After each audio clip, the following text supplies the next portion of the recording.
ফায়দাতুল শেখ জহিদুল ইসলাম বুখারী হাফিজাহুল্লাহ।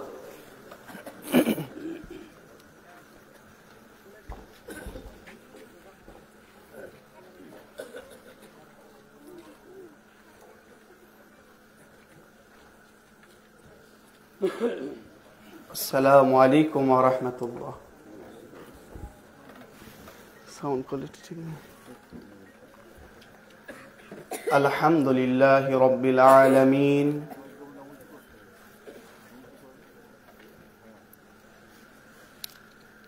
আলহামদুলিল্লাহি রাব্বিল আলামিন ওয়াল আকিবাতু লিল মুত্তাকিন والصلاة والسلام على رسوله محمد وعلى آله وصحبه وسلم وبعد فأعوذ بالله من الشيطان الرجيم بسم الله الرحمن الرحيم إن الذين آمنوا وعملوا الصالحات لهم جنات إلى آخر الآية. وقال النبي صلى الله عليه وسلم أنا وكافل اليتيم في الجنة كهاتين رواه أبو داود بسند صحيح. প্রশংসা মাত্রই একমাত্র সেই আল্লাহ পাক রব্বুল আলামিনের জন্য, যার প্রশংসা করে আমরা শেষ করতে পারিনি, পারবো না। তাই অতীব সংক্ষিপ্ত আকারে তার প্রশংসা জ্ঞাপন করি। তাই আমরা সকলেই বলি আলহামদুলিল্লাহ। তৎপর দুরূদ ও সালাম বর্ষিত হোক আমাদের নবী মুহাম্মদুর রাসূলুল্লাহ সাল্লাল্লাহু আলাইহি ওয়াসাল্লামের প্রতি। তাই আমরা সকলেই বলি সাল্লাল্লাহু আলাইহি ওয়াসাল্লাম। আজকের আলোচ্য বিষয় হবে কয়েকটি পয়েন্টের উপরে।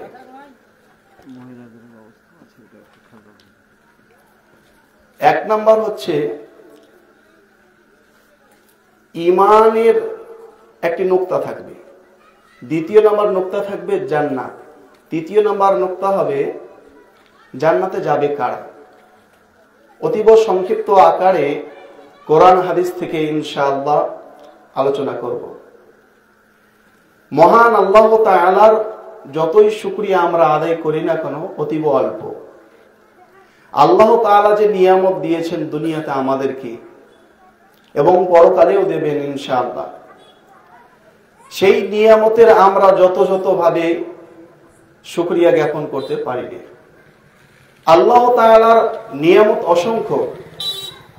সূরা ইব্রাহিম সূরা নম্বর 14 আয়াত নাম্বার 34 এর মধ্যে আল্লাহ তাআলা বলেন, এবং সূরা নাহল সূরা নম্বর 16 আয়াত নাম্বার 18, ওয়া ইন তাউদ্দু নি'মাতাল্লাহি লা তুহসুহা। আল্লাহ তাআলার নিয়ামত যদি গণনা করা হয়, গণনা করে শেষ করা যাবে না। আর আল্লাহ তাআলার নিয়ামতের শুকরিয়া আদায় করে মানুষ যদি মনে করে আমি শেষ করব, পারবে না। মহান আল্লাহ তাআলা ঘোষণা করেছেন সূরা লুকমান সূরা নম্বর 31 আয়াত নম্বর 27, সূরা কাহাফ 18 নম্বর সূরা আয়াত নম্বর 110। আল্লাহ তাআলা বলেন, পৃথিবীতে যত সমুদ্র রয়েছে ওই সমুদ্রের পানিকে যদি কালি বানানো হয়, আর পৃথিবীতে যত গাছ রয়েছে কলম বানানো হয়, আল্লাহ তাআলার নিয়ামতের প্রশংসা করে শুকরিয়া আদায় করে আমরা শেষ করতে পারবো না। না পারবো মুখে, না পারবো কাগজে ও কলমে। আল্লাহ তাআলার সবচেয়ে বড় নিয়ামত সেটা হচ্ছে দ্বীন ইসলাম। মহান আল্লাহ তাআলা বলেন সূরা আল ইমরান 3 নম্বর সূরা আয়াত নম্বর 85, ومن يبتغي غير الإسلام دينا فلن يقبل منه وهو في الآخرة من الخاسرين। দ্বীন ইসলাম ব্যতীত যে ব্যক্তি অন্য ধর্ম অন্বেষণ করবে সে ব্যক্তি হবে ক্ষতিগ্রস্ত পরকালে। এক কথায় দ্বীন ইসলাম বাদ দিয়ে অন্য কোন ধর্ম আল্লাহ তাআলার নিকটে পছন্দ নয়। ইন্নাদ দীনা ইনদাল্লাহিল ইসলাম, একমাত্র মনোনীত ধর্ম আল্লাহ তাআলার নিকটে দ্বীন ইসলাম। আর এই দ্বীন ইসলাম হচ্ছে সবচেয়ে বড় নিয়ামত। তারপরের নিয়ামত কি? মুহাম্মদ সাল্লাল্লাহু আলাইহি ওয়াসাল্লাম। সূরা ইব্রাহিম 14 নম্বর সূরা আয়াত নম্বর 18 আল্লাহ তাআলা বলেন, আলাম তারা ইলাল্লাযীনা বাদদালু নি'মাতাল্লাহি কুফরান ওয়া আহল্লু কওমাহুম দারাল বাওয়ার। হে নবী, আপনি কি সেসব কাফেরদেরকে দেখেননি যারা আল্লাহর নিয়ামতকে অস্বীকার করেছে এবং নিজের জাতিকে ধ্বংসের পথে নিয়ে চলে গিয়েছে? এখানে আল্লাহ তাআলার নিয়ামত বলতে মুহাম্মদ সাল্লাল্লাহু আলাইহি ওয়াসাল্লামকে বোঝানো হয়েছে। তো ইসলামের পরে পরে যে নিয়ামত, সবচেয়ে বড় নিয়ামত, সেটি হচ্ছে মুহাম্মদ সাল্লাল্লাহু আলাইহি ওয়াসাল্লাম। আর মুহাম্মদ সাল্লাল্লাহু আলাইহি ওয়াসাল্লামের পরে যে নিয়ামত, তা হচ্ছে কোরআন মাজিদ। সুনানে তিরমিজির সহিহ হাদিস একেবারে মিশকাতের 184 নম্বর পৃষ্ঠাতে রাসূলুল্লাহ সাল্লাল্লাহু আলাইহি ওয়াসাল্লাম বলেছেন, ইন্নাল্লাহা ইয়ারফাউ বিহাদাল কিতাবি আকওয়ামান ওয়া ইয়াদাউ বিহি আখারিন। এই কোরআন মাজিদের মাধ্যমে আল্লাহ তাআলা মানুষের সম্মান বৃদ্ধি করবেন, আর এই কোরআন মাজিদের মাধ্যমেই আল্লাহ তাআলা মানুষকে লাঞ্ছিত করবেন। অপর এক বর্ণনায় রাসূলুল্লাহ তিনি বলেন, আল কোরআন হুজ্জাতুল লাক আও আলাইক। এই কোরআন মাজিদই তোমার পক্ষে সাক্ষী দেবে, তোমার বিপক্ষে সাক্ষী দেবে।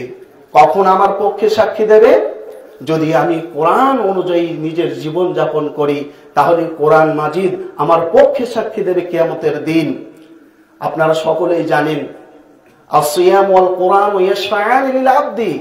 বান্দার জন্য কিয়ামতের দিন সিয়াম এবং কোরআন শাফাআত করবে। আর আল্লাহ তাআলা সিয়াম এবং কোরআন মাজিদের শাফাআত গ্রহণ করবেন। ফাইশাফাআন, সহিহ তারগীবের 3888 নম্বর হাদিস, যে কোরআন মাজিদের শাফাত আল্লাহ তাআলা গ্রহণ করবেন এবং জান্নাতে দিবেন ওই বান্দাকে। তো তৃতীয় নাম্বার, সবচেয়ে বড় নিয়ামতের মধ্যে 3 নম্বরে যেটি পড়ে, সেটি হচ্ছে কোরআন মাজিদ। কোরআন মাজিদ অনুযায়ী নিজের জীবন যাপন করতে হবে। আল্লাহ তাআলার অসংখ্য নিয়ামতের মধ্যে আমরা 3টি বড় বড় নিয়ামত জানলাম। মহান আল্লাহ তাআলা সূরা নাহলের মধ্যে বলেছেন 71 নম্বর আয়াতে, আফা বিনিমাতিল্লাহি ইয়াজহাদুন। আরে এরা আল্লাহ তাআলার নিয়ামতকে অস্বীকার করে, মানে ইসলামকে, মুহাম্মদ সাল্লাল্লাহু আলাইহি ওয়াসাল্লামকে, কোরআন মাজিদকে এরা অস্বীকার করে, অথচ তারা জানে না। মহান আল্লাহ তাআলা বলেন সূরা তাকাসুর 102 নম্বর সূরা আয়াত নম্বর 8, সুম্মা লাতুসআলুন্না ইয়াওমাইদিন আনিন নাঈম। কিয়ামতের দিন মানুষকে নিয়ামত সম্পর্কে জিজ্ঞাসা করা হবে, জিজ্ঞাসা করা হবে দিন ইসলাম সম্পর্কে, জিজ্ঞাসা করা হবে মুহাম্মদ সাল্লাল্লাহু আলাইহি ওয়াসাল্লাম সম্পর্কে, জিজ্ঞাসা করা হবে কোরআন মাজিদ সম্পর্কে। কবরে নয়, কিয়ামতের দিন। কবরে তো আলাদা প্রশ্ন করা হবে, তোমার রব কে ছিল, তোমার নবী কে ছিল, তোমার ধর্ম কি ছিল। কিন্তু কিয়ামতের দিন জিজ্ঞাসা করা হবে এই নিয়ামত সম্পর্কে। রাসূলুল্লাহ সাল্লাল্লাহু আলাইহি ওয়াসাল্লাম তিনি বলেন, বাইহাকির হাদিস, মিশকাতেও রয়েছে 4503 নম্বর হাদিসে রাসূলুল্লাহ তিনি বলেন, ইন্না আউওয়ালা মা ইউসআলুল আবদু ইয়াউমাল কিয়ামাহ আনিন নাঈম। বান্দাকে কিয়ামতের দিন জিজ্ঞাসা করা হবে নিয়ামত সম্পর্কে।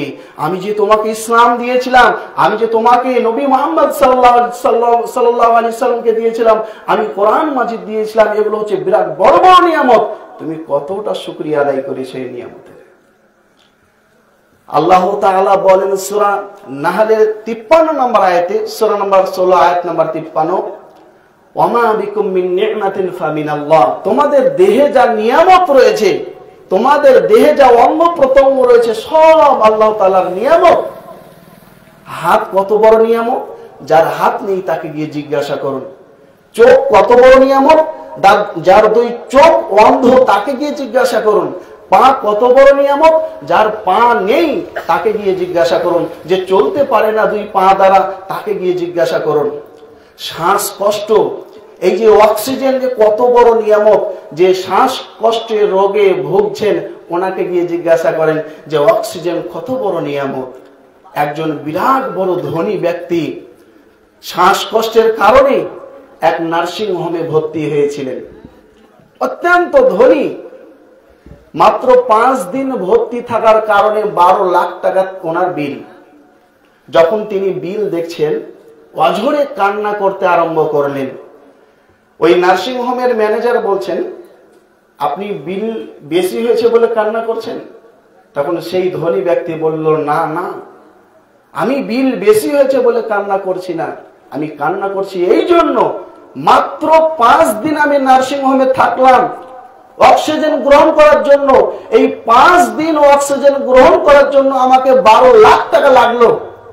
আর যেই মহান আল্লাহ তাআলা আমাকে 65 বছর ফ্রিতে অক্সিজেন দিলেন, সেই মহান আল্লাহর জন্য আমি কি করেছি জীবনে? তো আল্লাহ তাআলার নিয়ামত আমরা যতই আদায় করি তবুও কম হবে। তাই মহান আল্লাহ তাআলা তিনি বলেন সূরা ইব্রাহিম 14 নম্বর সূরা আয়াত নম্বর 9, লা ইন শাকারতুম লা আযীদান্নাকুম ওয়া লা ইন কাফারতুম ইন্না আযাবি লাশাদীদ। যদি তোমরা আমার নিয়ামতের শুকরিয়া আদায় করো, আমি তোমাদেরকে নিয়ামত দিয়ে ভরে দেব। আর যদি আমার নিয়ামতের না শুকরি করো, না কদর করো, তাহলে জেনে রাখো আমার শাস্তি অতীব কঠিন। এবার আমি আসি, আজকের বক্তব্যের ভূমিকা ছিল এটি। উল্লেখিত বিষয়ের প্রতি যুব সমাজ ধ্বংস হচ্ছে, তার 14টি কারণ রয়েছে। আমি আজকের সভায় 5টি কারণ বলবো, যেগুলো মোটা মোটা কারণ। 1 নম্বর কারণ হচ্ছে যুব সমাজ ধ্বংসের পথ বেছে নিয়েছে, তার 1 নম্বর কারণ হচ্ছে ঈমান। ঈমান কি জিনিস? ঈমান হচ্ছে ব্রেকের মতো। যে কোনো গাড়িকে নিয়ন্ত্রণে রাখতে গেলে ব্রেকের প্রয়োজন। মোটরসাইকেল বলেন, 4 চাকা বলেন, রেল গাড়ি বলেন, যে কোনো গাড়িকে নিয়ন্ত্রণে রাখার জন্য ব্রেকের প্রয়োজন। অনুরূপ ভাবে মানুষের দেহকে কন্ট্রোলে রাখার জন্য ব্রেকের প্রয়োজন। তো মানুষের দেহের কন্ট্রোল করার জন্য যে ব্রেক, ওটি কি? সেটি হচ্ছে ঈমান। মানুষের দেহকে কন্ট্রোল করার জন্য যে ব্রেক, যে ঈমান, তার প্রমাণ কি, তার দলিল কি? রমজান মাসে, রোজার মাসে তো রোজা রাখেন, আপনি তো দরজা লাগিয়ে খাবার দাবার খেয়ে ফেলতে পারেন, কেউ কেউ দেখতে পাবে। আপনি তো 2 গ্লাস পানি খেয়ে পান করতে পারেন, কিন্তু করেন না কেন? আপনার ঈমান আপনাকে বাধা দেয়। কেউ দেখতে পাচ্ছে না পাক, মহান আল্লাহ তাআলা দেখতে পাচ্ছেন। এই ঈমান আপনাকে বাধা দিল, আর এটাই হচ্ছে মানুষের ব্রেক। যেমন গাড়িতে ব্রেক না থাকলে ওই গাড়ি নিয়ে যদি আপনি ন্যাশনাল রোডে, জাতীয় সড়কে যান, অ্যাক্সিডেন্ট 100% সুনিশ্চিত। অনুরূপ ভাবে যুব সমাজ ঈমানবিহীন সমাজে চলাফেরা করলে ধ্বংসের পথেই চলবে, কথাই ঠিক। এই জন্যই নবী করিম সাল্লাল্লাহু আলাইহি ওয়াসাল্লাম তিনি 13 বছর ঈমানের দাওয়াত দিয়েছেন। মানে ব্যাপারটা বুঝতে পারছেন তো? 13 বছর ঈমান সম্পর্কে দাওয়াত দিয়েছেন তিনি। সর্বপ্রথম যে দাওয়াত ছিল সেটি হচ্ছে ঈমান। আর এই ঈমানের জন্য সাহাবায়ে কেরাম নিজের ঈমানকে টিকাতে গিয়ে জানকে কুরবানি দিয়েছেন, বলি দিয়েছেন, আত্মত্যাগ করেছেন। আমরা যদি দেখি ইবনে আসিমের ঘটনা, উনি ওনার ঈমানকে টিকাতে গিয়ে জান কুরবানি করে দিয়েছেন। আমরা যদি দেখি যায়েদের কথা, তাহলে যায়েদ সাহাবীর কথা, তো উনি নিজের ঈমানকে টিকাতে গিয়ে জান দিয়ে দিয়েছেন। আমরা যদি দেখি সুয়াইদ রাদিয়াল্লাহু তাআলা আনহুর কথা, সোয়াদ দিয়ে উনি ঈমানকে টিকাতে গিয়ে তিনি জান কুরবানি করে দিয়েছেন। আমরা যদি দেখি খাব্বাব বিন আরথের কথা, যিনি ঈমানকে টিকাতে গিয়ে জ্বলন্ত কয়লাতে নিজের জানকে বিসর্জন দিয়ে দিয়েছেন। আমরা যদি দেখি ইয়াসির রাদিয়াল্লাহু তাআলা আনহুর ঘটনা, উনি নিজের ঈমানকে টিকাতে গিয়ে সকলের সামনে নিজের জানকে বলি দিয়ে দিলেন। আমরা যদি দেখি ঈমানকে টিকাতে গিয়ে ইয়াসির রাদিয়াল্লাহু তাআলা আনহুর স্ত্রী সুমাইয়া রাদিয়াল্লাহু তাআলা আনহা, তিনি ঈমানকে টিকাতে গিয়ে জালেমদের হাতে নিজের জানকে কুরবানি দিয়ে দিয়েছেন। 2 উটের মাঝখানে বাঁধা হয়েছিল সুমাইয়া রাদিয়াল্লাহু তাআলা আনহাকে, আর মাঝখান দিয়ে ফেলে দেওয়া হয়েছিল, কিন্তু ঈমান ছাড়েনি এরা। আমরা জানি আব্দুল্লাহ বিন হুযাইফার ঘটনা, যাকে 1 সপ্তাহ চাবুকে মেরে মেরে রক্তাক্ত করে দেওয়া হয়েছিল। মার খেতে রাজি, কিন্তু ঈমান হারাতে রাজি নয়।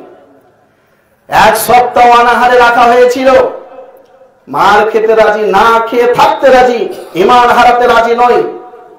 আমরা যদি দেখি মুসআব বিন উমাইরের ঘটনা, উনি ঈমানের উপরে টিকতে গিয়ে, মুসআব বিন উমাইর কে জানেন? বিরাট ধনী পরিবারের সন্তান, একটি পোশাক 3 দিন অথবা 3 বার পরিধান করতেন, 3 দিন অথবা 3 বার পরিধান করতেন নতুন পোশাক, আর পোশাক চেঞ্জ করতেন। তাহলে ভাবেন কত ধনী পরিবারের সন্তান হতে পারে। যখন তিনি মুহাম্মদ সাল্লাল্লাহু আলাইহি ওয়াসাল্লামের ইসলামের বাণী শুনে ইসলাম গ্রহণ করলেন, তো নিজের ঈমানকে টিকাতে গিয়ে নিজের পৈতৃক সম্পত্তি যা ছিল সব ত্যাগ করে দিয়েছেন, নিজের আত্মীয় স্বজন যা ছিল সবকে উনি ত্যাগ করেছেন, এমনকি নিজের পিতা মাতাকেও ত্যাগ করে তিনি চলে এসেছেন। একদিন তিনি জানতে পারলেন আমার মা অত্যন্ত অসুস্থ। রাসূলুল্লাহ সাল্লাল্লাহু আলাইহি ওয়াসাল্লাম জানতে পারলেন মুসআব বিন উমাইরের মা অসুস্থ। রাসূলুল্লাহ ডেকে বললেন, মুসআব যাও তুমি তোমার মাকে দেখে এসো। ইসলাম এতে বাধা দেয়নি, যদি অমুসলিমও হয় মা তবুও তোমার মার সাথে সেলা রেহমি করো, তোমার মার সাথে দেখাশোনা করো। তখন মুসআব বিন উমাইর গেল, মা কেমন আছো? বলছে বেটা ভালো আছি, তবে তোমাকে মুহাম্মাদের ধর্ম থেকে ফিরে আসতে হবে। তখন মুসআব বিন উমাইর তিনি বলছেন এটা আমি পারবো না, এটা বাদ দিয়ে। মুসআব বিন উমাইরের মা তিনি বললেন লান আবুকা তাআমান, আমি খাবার গ্রহণ করব না হাত্তা আমর, যতক্ষণ পর্যন্ত না মারা যায়, আমি না খেয়ে খেয়ে মারা যাব, তুমি যদি আমার কথা না শোনো। মুসআব বিন উমাইর কি জবাব দিয়েছিল জানেন?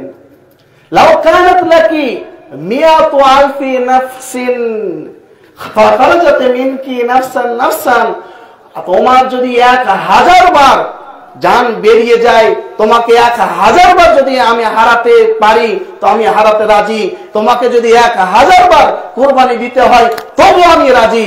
লা আরজিউ আন দীনি মুহাম্মদ, মুহাম্মদ সাল্লাল্লাহু আলাইহি সাল্লামের দিন থেকে তথা ঈমান থেকে আমি নড়তে পারবো না। আত্মত্যাগ করে চলে এলেন মা বাপকে।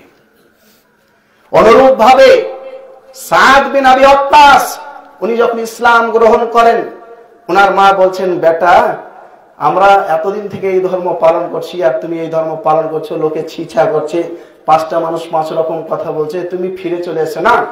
বলছে মা এটা বাদ দিয়ে তুমি যেটা বলবে, তুমি আমাকে সারাদিন কাজ করো, তুমি সারাদিন আমাকে হুকুম করো, কিন্তু ঈমান থেকে আমাকে হতে বলিও না।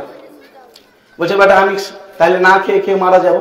বলছে তুমি মরে যাও গা, এতে আমি পরোয়া করি না, কিন্তু আমি ঈমান হারাতে রাজি নই। সাহাবায়ে কেরাম নিজের জানকে হারিয়ে দিয়েছেন, কুরবানি দিয়ে দিয়েছেন, ঈমান হারাননি। নিজের আত্মীয় স্বজন ত্যাগ করেছেন, ঈমান ত্যাগ করেননি। নিজের পৈতৃক সম্পত্তি, নিজের পিতার ধন সম্পদকে ত্যাগ করে বিলাসবহুল জীবন যাপনকে ছেড়ে দিয়ে এই ঈমানের উপরে টিকেছিলেন। একদিনে 80,000 ঈমানদারকে 2 পা এবং হাত কেটে হত্যা করেছিল। ওর নাম কে জানেন? ফিরাউন। সূরা আরাফ সূরা নম্বর 7 আয়াত নম্বর 124 তাফসীর ইবনে কাসিরে কথা লেখা রয়েছে।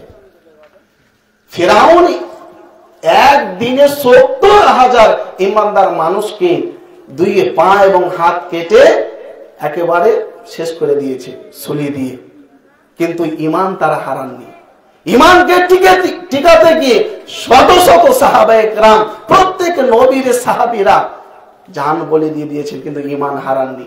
এমনকি যদি আমরা দেখি সূরা বুরুজ 85 নম্বর সূরা আয়াত নম্বর 4, সেখানে বলা রয়েছে আসহাবুল উখদুদ সম্পর্কে হাজার হাজার ঈমানদার মানুষ আগুনে ঝাঁপ দিয়ে দিয়েছেন, নিজের জানকে কুরবানি দিয়ে দিয়েছেন, কিন্তু ঈমান হারা হননি। আর আজকে আমরা মুসলমানের ঘরের সন্তান, ঈমান কাকে বলে তাই জানি না। আমরা মুসলমানের সন্তান, আমরা তো নিজেই জানি না, তাহলে আমাদের ছেলে পিলে কি করে জানবে? রাসূলুল্লাহ সাল্লাল্লাহু আলাইহি সাল্লাম 13 বছর ঈমানের দাওয়াত দিলেন, কারণ এটা হচ্ছে ব্রেক। গাড়ি যতই সুন্দর থাক, যদি ব্রেক না থাকে ওই গাড়ির কোনো মূল্য থাকবে না বাজারে। থাকবে? খুব সুন্দর গাড়ি কিন্তু ব্রেক নাই, ওই গাড়িতে বের হলে অ্যাক্সিডেন্ট হবে। বুঝা গেল না? তো আপনার ছেলে যতই সুন্দর এবং ভালো হোক, তার মধ্যে যদি ঈমান না থাকে ও ধ্বংসের পথ বেছে নেবে। আগে প্রত্যেক গার্জেনকে নিজের অন্তরে ঈমানকে জাগিয়ে তুলতে হবে, তারপরে নিজের সন্তানদের, নিজের ছেলে মেয়েদের অন্তরে ঈমানকে জাগিয়ে তুলতে হবে। রাসূলুল্লাহ সাল্লাল্লাহু আলাইহি ওয়াসাল্লাম সর্বপ্রথম যে দাওয়াত দিয়েছিলেন, কুল আমানতু বিল্লাহি সুম্মাস্তাকিম, সহিহ মুসলিম প্রথম খণ্ডের 38 নম্বর হাদিস, বলো আমি ঈমান আনলাম আর ঈমানের উপরে আমি অটল থাকলাম। সুনানে তিরমিজি 2410 নম্বর হাদিস, কুল রাব্বি আল্লাহ সুম্মাস্তাকিম, বলো আমার প্রভু একমাত্র মহান আল্লাহ তাআলা এবং তার উপরই টিকে থাকো। আল্লাহ তাআলা তিনি বলেন সূরা মুহাম্মদ 47 নম্বর সূরা আয়াত নম্বর 19, ফা'লাম আন্নাহু লা ইলাহা ইল্লাল্লাহ। আগে জ্ঞান অর্জন করো ঈমান সম্পর্কে। জ্ঞান তো অর্জন করতে হবে, ঈমান সম্পর্কে আগে জ্ঞান অর্জন করো। কি? আল্লাহ ছাড়া সত্য কোনো মাবুদ নেই। তাহলে ভাবনি ঈমানের কত গুরুত্ব। যুব সমাজ ধ্বংস হওয়ার দ্বিতীয় নাম্বার কারণ, তা হচ্ছে আল্লাহ তাআলার ভয় নেই। যুব সমাজের অন্তরে আল্লাহ তাআলার ভয় নেই, যার ফলে যুব সমাজ আজকে পাপের রাস্তা, ধ্বংসের রাস্তা বেছে নিয়েছে। আল্লাহ তাআলা পবিত্র কোরআন মাজিদে বারংবার বলেছেন তোমরা আমাকে ভয় করো। সূরা আল ইমরান সূরা নম্বর 3 আয়াত নম্বর 103, সূরা নিসা 4 নম্বর সূরা আয়াত নম্বর 1, সূরা আহজাব 33 নম্বর সূরা আয়াত নম্বর 70-71। আল্লাহ তাআলা বলেন, ইয়া আইয়ুহাল্লাযিনা আমানুত্তাকুল্লাহ, হে ঈমানদারগণ তোমরা আমাকে ভয় করো। সূরা বাকারা 2 নম্বর সূরা আয়াত নম্বর 150, সূরা মাইদা 5 নম্বর সূরা আয়াত নম্বর 3, সূরা আল ইমরান 3 নম্বর সূরা আয়াত নম্বর 175। আল্লাহ তাআলা বলেন, ফালা তাখাফুহুম ওয়া খাফুনি, তোমরা তাদেরকে ভয় করো না, আমাকে ভয় করো। ফালা তাখশাউহুম ওয়াখশাউনি, তোমরা তাদেরকে ভয় করো না, আমাকে ভয় করো। কেন আল্লাহ তাআলা বারংবার ভয়ের কথা বললেন যে আমাকে ভয় করো? আল্লাহর ভয় হচ্ছে, একটি ছোট্ট উদাহরণ দিলে বুঝতে পারবেন। আল্লাহর ভয় হচ্ছে সিসি ক্যামেরার নেই। একটি স্বর্ণের দোকানে বহু টাকার স্বর্ণ রয়েছে, চারি সাইডে সিসি ক্যামেরা লাগানো রয়েছে, আর দুইজন ব্যক্তি সিসি ক্যামেরা দেখার জন্য অন ডিউটি রয়েছে। আচ্ছা বলুন তো, ওই দোকানে কোনো চোর চুরি করতে যাবে? চুরি করবে না। কেন করবে না? আরে সিসি ক্যামেরার আওতায় রয়েছে, দুইজন ব্যক্তি অন ডিউটি রয়েছে, চুরি করলেই তো ধরা পড়বো। তো প্রত্যেক মানুষের কাঁধে দুইজন ফেরেশতা রয়েছে, সম্মানিত ফেরেশতা। সূরা ইনফিতার সূরা নম্বর 82 আয়াত নম্বর 11 আল্লাহ তাআলা বলেন, কিরামান কাতিবিন ইয়ালামুনা মা তাফআলুন, প্রত্যেক মানুষের কাঁধে সম্মানিত ফেরেশতাগণ রয়েছেন, দুইজন ফেরেশতা রয়েছে। তারা কি করে? সূরা কফ সূরা নম্বর 50 আয়াত নম্বর 18, মা ইয়ালফিযু মিন কাওলিন ইল্লা লাদাইহি রাকীবুন আতীদ, দুইজন ফেরেশতা রয়েছে একেবারে উৎপেতে, মানুষ যে কথা বলবে ভালো হোক অথবা মন্দ সঙ্গে সঙ্গে তা লিপিবদ্ধ করা হয়। বোঝা গেল না? শুধু লিপিবদ্ধ নয়, ভিডিও ক্যামেরা হয়। দলিল কই? সূরা জিলজালা সূরা নম্বর 99 আয়াত নম্বর 7-8 আল্লাহ তাআলা বলেন, ফামান ইয়ামাল মিসকালা যাররাতিন খায়রান ইয়ারা ওয়া মান ইয়ামাল মিসকালা যাররাতিন শাররান ইয়ারা। পৃথিবীর মানুষ যে ব্যক্তি এক অণু পরিমাণ নেকি করবে, কিয়ামতের দিন আল্লাহ তাআলা ভিডিও ফুটেজে দেখাবেন। অনুরূপ ভাবে যে ব্যক্তি দুনিয়াতে এক অণু পরিমাণ পাপ করবে, আল্লাহ তাআলা কিয়ামতের দিন দেখাবেন কিভাবে? এই ভিডিও ক্যামেরার মাধ্যমে। বোঝা গেল না? তাহলে প্রত্যেক যুব সমাজ যদি মনে করে আমি সিসি ক্যামেরার আওতায় রয়েছি, ওই যুব সমাজ পাপ করবে, ধ্বংসের পথে চলবে? চলবে না। ওই জন্য প্রত্যেক গার্জিয়ানকে আমি বলতে চাই, আপনি আগে নিজের অন্তরে আল্লাহর ভয়কে জাগিয়ে তুলুন, তারপরে নিজের ছেলে মেয়ের অন্তরে আপনি আল্লাহর ভয় জাগিয়ে তুলুন। কিভাবে নিজের সন্তানের অন্তরে আল্লাহর ভয় জাগিয়ে তুলবেন? মহান আল্লাহ তাআলা বলেন সূরা রা'দ সূরা নম্বর 13 আয়াত নম্বর 19, ইন্নামা ইয়াতাযাক্কারু উলুল আলবাব, প্রকৃতপক্ষে উপদেশ গ্রহণ করে, কোরআন হাদিসের কথা মানে যারা শিক্ষিত জ্ঞানী। মহান আল্লাহ তাআলা তিনি আরো বলেন, এই কথা সূরা জুমারেও রয়েছে 39 নম্বর সূরা আয়াত নম্বর 9। তারপরে আল্লাহ তাআলা বলেছেন সূরা ফাতির সূরা নম্বর 35 আয়াত নম্বর 28, ইন্নামা ইয়াখশাল্লাহা মিন ইবাদিহিল উলামা, প্রকৃতপক্ষে যাদের অন্তরে কোরআন হাদিসের জ্ঞান রয়েছে তারাই আল্লাহকে ভয় করে। যার যত কোরআন হাদিসের জ্ঞান বেশি, তার তত আল্লাহর ভয় বেশি। বুঝা গেল না? তো নিজে কোরআন হাদিসের জ্ঞান অধ্যয়ন করুন এবং নিজের ছেলে মেয়েকেও কোরআন হাদিসের জ্ঞান শিক্ষা দান করেন। আলেম করতে হবে, হাফেজ করতে হবে, কারি, মাওলানা, মুফতি করতে হবে, এটা কোরআন হাদিসের কোনো জায়গাতে নেই। তবে নিজের ছেলেকে ইসলামিক শিক্ষায় শিক্ষিত করতে হবে। দৈনন্দিন জীবনে যতটুকু জানা প্রয়োজন জরুরি, অতটুকু জানা একেবারে ফরজ। 3 নাম্বার, যুব সমাজ ধ্বংস হওয়ার 3 নাম্বার কারণ হচ্ছে সলাত। এই যে যুব সমাজ সলাত থেকে অনেক গাফেল। যুব সমাজের মা বাপই তো নামাজ এখন পর্যন্ত পড়ে না, সলাত আদায় করে না, তাহলে যুব সমাজ কিভাবে শিখবে? মহান আল্লাহ তাআলা তিনি বলেন সূরা আনকাবুত সূরা নম্বর 29 আয়াত নম্বর 45 আল্লাহ তাআলা বলেন ইন্নাস সালাতা তানহা আনিল ফাহশাই ওয়াল মুনকার, নিশ্চয় সালাত মানুষকে অন্যায় কাজ থেকে, অশ্লীলপনা থেকে, বেহায়াপনা থেকে, হারাম জিনিস থেকে বাধা প্রদান করে। ওই জন্যই তো নবী করিম সাল্লাল্লাহু আলাইহি ওয়াসাল্লাম বলেছেন সুনানে আবু দাউদ 495 নম্বর হাদিস, মুরু আওলাদাকুম বিসসালাতি ওয়া হুম আবনাউ 7 সিনিন, 7 বছর বয়স থেকে সন্তানদের কি করো? নামাজের আদেশ করো। শুধু আদেশ করতে হবে আর নিজে পড়তে হবে না, না। ওয়াদরিবুহুম আলাইহা ওয়া হুম আবনাউ 10 সিনিন, 10 বছর বয়সী ছেলে মেয়েদেরকে বাধ্য করতে হবে সালাত আদায় করতে। আর নিজে সালাত আদায় করে না, ছেলে মেয়ে করবে। যদি সালাত পড়া ভালো কাজ হবে আর আমার আব্বা করবে না, আমাকে আমার আব্বা বোকা বানাচ্ছে। বিড়ি খাওয়া খারাপ জিনিস, হ্যাঁ, আমার আব্বা খেয়েছে আর আমাকে বারণ করছে, মানে আমাকে বোকা পেয়েছে আমার আব্বা, না? তো আগে নিজে আপনি শুরু করুন, দেখবেন তাহলে আপনার ছেলে মেয়েরা দেখে শিখবে। মানুষ 3 রকম ভাবে শিখে। 1 নম্বর হচ্ছে দেখে, 2 নম্বর হচ্ছে শুনে, 3 নম্বর হচ্ছে পড়ে। তো মানুষ পড়ে যতটা মনে রাখতে পারে, শুনে যতটা মনে রাখতে পারে, তার চাইতে বেশি মনে রাখতে পারে দেখে। তা আপনি যেরকম ব্যবহার আচরণ দেখাবেন আপনার ছেলে মেয়ের সামনে, আপনার ছেলে মেয়ে যদি বিড়ি খেতে দেখে, আপনার মুখের ভাষা অশ্লীল শোনে, তো আপনার ছেলেটাও আপনার নকল করবে। ওই জন্য আগে আপনি নিজে পরিবর্তন হন। আল্লাহ তাআলা বলেছেন সালাত মানুষকে অশ্লীলপনা থেকে, হারাম কাজ থেকে, বেহায়াপনা থেকে দূরে রাখে। কথা ঠিক না ভুল? ঠিক। তবুও সমাজে মানুষকে দেখা যায় মুখে বড় বড় দাড়ি আছে, হজ করে এসছে, তবু গাঁজা খায়। এরকম আছে নাকি আপনাদের এলাকাতে? বিড়ি খায়, জর্দা খায়, গুটখা খায়, সুদের সাথে জড়িত, ঘুষের সাথে জড়িত, লোকের মাল মেরে বসে আছে, লোকের জমি দখল করে বসে আছে কি নাই? কিন্তু আল্লাহ বলছেন সালাত মানুষকে খারাপ কাজ থেকে বাধা প্রদান করে। তাহলে এগুলো কেন? নামাজ পড়ে মুখের ভাষা খারাপ, 40 বছর থেকে নামাজ পড়ছে, নিজের মধ্যে কোনো প্রকারের ডেভেলপমেন্ট নাই, নিজের মধ্যে কোনো প্রকারের পরিবর্তন নাই, তার মানে জানতে হবে তার নামাজে কোনো জায়গায় ভুল রয়েছে, তার নামাজে কোনো জায়গায় লিক রয়েছে। আপনি সাইকেলে পাম্প দিলেন আর সাইকেলে পাম্প থাকছে না, তার মানে হয় নজলে গন্ডগোল আছে, আর না হলে কোনো জায়গায় বাস্ট আছে, নইলে লিক রয়েছে, তাই কি না? তো আপনি সালাত আদায় করছেন আর এই দিক দিয়ে এই পাবে, সেই পাবে, ওই পাবে, এই পাবে, সেই পাবে জড়িত, এটা কি করে হতে পারে? এটা কি করে হতে পারে? জানতে হবে আপনার সালাতের মধ্যে কোন জায়গায় ত্রুটি রয়েছে। একটি ত্রুটি আমি বলি। সালাত মানে কি? সালাত মানে as-salatu লুগাতান ad-দুআ। সালাত মানে হচ্ছে দোয়া।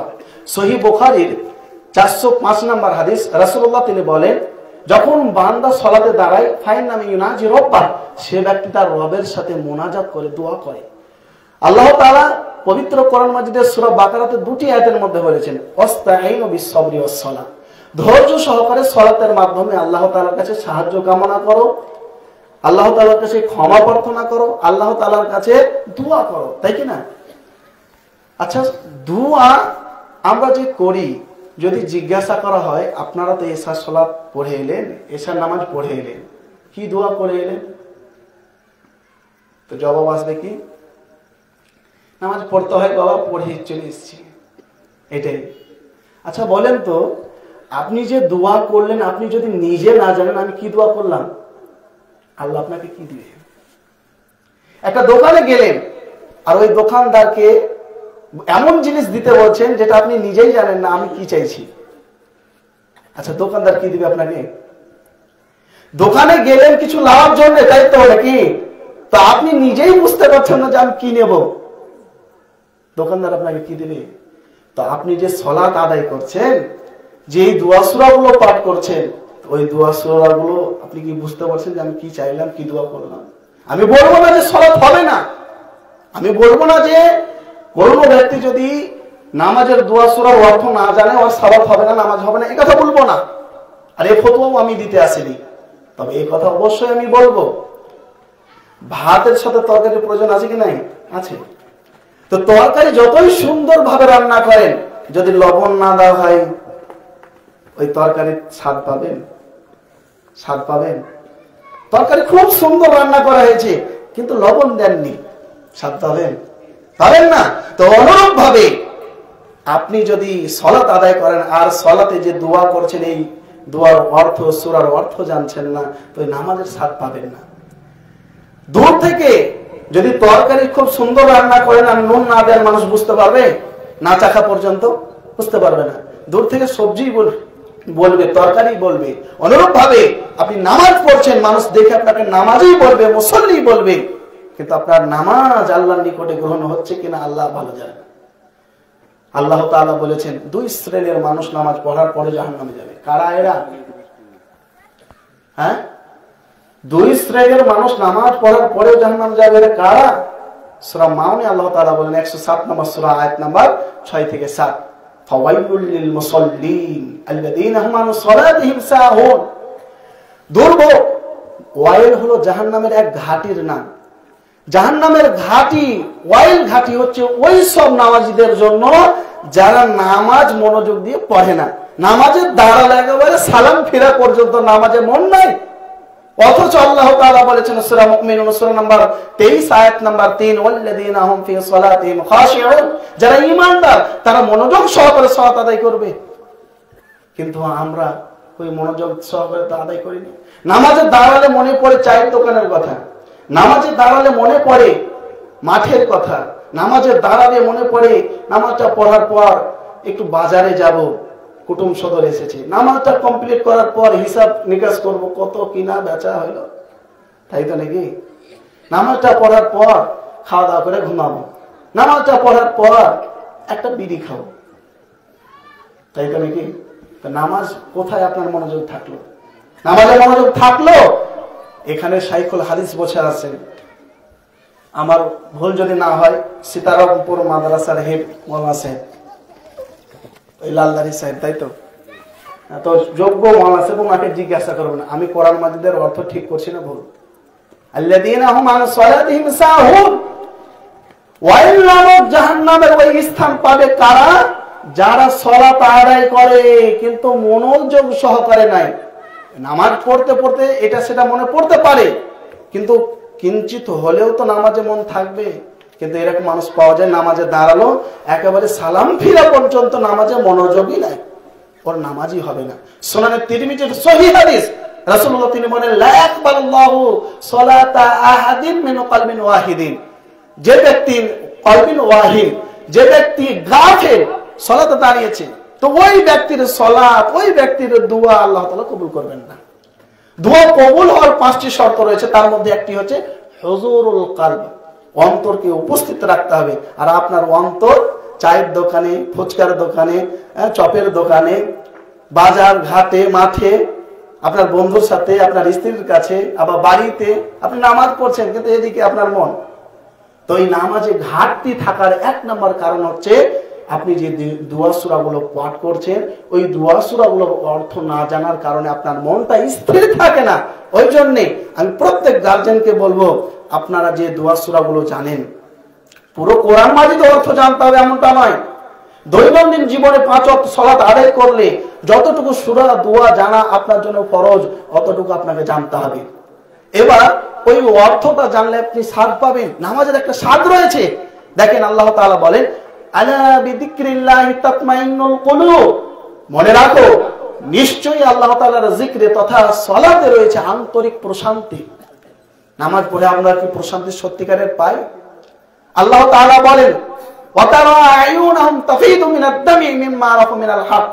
সাহাবা একরাম কোরআনের বাণী শুনে, খুতবা শুনে, কোরআনের আয়াত শুনে অঝরে কান্না করেছেন। কদিন আমাদের চোখ দিয়ে কান্না বেরিয়েছে বলেন তো? সূরা আনফাল আল্লাহ তাআলা বলেন 2 নম্বর আয়াতে ওয়াইদা যুকিরাল্লাহু ওয়াজিলাত কুলুবুহুম কোরআন হাদিসের আলোচনা হলে অন্তর কেঁপে উঠবে। কদিন আমাদের কেঁপে উঠেছে বলেন বুকে হাত দিয়ে। ওয়াইদা তুলিয়াত আলাইহিম আয়াতুহু যাদাতুহুম ঈমানা। আর কোরআনের আয়াত পাঠ করা হলে ঈমান বৃদ্ধি পায়। সত্যি করে বুকের উপরে নিজে হাত রেখে চিন্তা ভাবনা করেন যে আমার কয়দিন নামাজ পড়তে পড়তে ঈমান বেড়েছে কোরআন মাজিদের তেলাওয়াত শেখে, দেখবেন উত্তর অটোমেটিক আপনি পেয়ে নেবেন। যুব সমাজ ধ্বংস হওয়ার ৪ নম্বর কারণ পিতা মাতার দায়িত্ব পালনে অবহেলা। সহিহ বুখারী ৭১৪৯ নম্বর হাদিস, রাসূলুল্লাহ তিনি বলেন, আলা কুল্লুকুম রাঈন ওয়া কুল্লুকুম মাসউলুন আন রাইয়াতিহি। প্রত্যেক গার্জিয়ান, প্রত্যেক মানুষ দায়িত্বশীল, আর প্রত্যেক দায়িত্বশীল ব্যক্তিকে আল্লাহ তাআলা কিয়ামতের দিন জিজ্ঞাসা করবে যে তুমি কি দায়িত্ব পালন করেছিলে, তোমার দায়িত্ব সম্পর্কে তুমি কি ভূমিকা পালন করেছিলে। সুনানে আবু দাউদ 4833 নম্বর হাদিস, রাসূলুল্লাহ তিনি বলেন, আর রাজুলু আলা দীনি খালিলিহি ফালইয়ানজুর আহাদুকুম ইলা মান ইউখালিল। প্রত্যেক গার্জিয়ানের এটি কর্তব্য যে আমার ছেলেটা, আমার মেয়েটা কার সাথে উঠা বসা করছে, আমার ছেলেটা মেয়েটা স্কুলে কেমন পড়াশোনা করছে, মাদ্রাসায় কেমন পড়াশোনা করছে, একাডেমিতে কেমন ভাবে পড়াশোনা করছে। শুধু জন্ম দিয়ে পাঠিয়ে দিলাম আর কোনো প্রকারের দায়িত্ব পালন করলাম না, তো ওই পিতাকে, ওই গার্জিয়ানকে জাহান্নামে যেতে হবে। সহিহ বুখারীর ৭১৩৮ নম্বর হাদিস, ইল্লা হারামাল্লাহু আলাইহি জান্নাহ, তার জন্য জান্নাত হারাম। ওই সব গার্জিয়ানদের জন্য যারা দায়িত্বকে দায়িত্বই মনে করে না, পালনই করে না। আপনারা জানেন জঙ্গল আর বাগানের মধ্যে পার্থক্য কি? জঙ্গল আর বাগানের মধ্যে পার্থক্য কি জানেন? জঙ্গলেও গাছপালা থাকে, গাছগুছালি থাকে, বাগানেও গাছপালা গাছগুছালি থাকে। কথা ঠিক না ভুল? ঠিক। তো জঙ্গল আর বাগানের মধ্যে পার্থক্যটা কি? বাগানে যত্ন নেওয়া হয়, ওই জন্য জঙ্গল থেকে তার নাম হলো বাগান। আর জঙ্গল তাকে এই কারণে বলা হয় যে ওর যত্ন নেওয়া হয়নি। তা আপনি যদি আপনার সন্তানকে যত্ন নিয়ে লোকমান হাকিমের মতো দায়িত্ব সহকারে মানুষের মতো মানুষ করেন, দেখবেন আপনার ছেলে হবে বাগানের মতো, সকলের কাছে প্রিয় হবে। আর যদি আপনি আপনার সন্তানকে জঙ্গলের মতো ছেড়ে দেন, কোন প্রকারের দায়িত্ব পালন না করেন, তাহলে জঙ্গলে কি হবে? জঙ্গলে কি জন্ম নেবে বলেন? আগাছা। জঙ্গলে আগাছা জন্ম নেবে, আপনার ছেলে মেয়েরাও হবে আগাছা। যদি আপনি আপনার দায়িত্ব পালন না করেন, তাহলে আপনার ছেলে মেয়েরাও হবে আগাছা। বোঝা গেল না? লোকমান হাকিম তার সন্তানকে শিরকের জ্ঞান দিয়েছেন।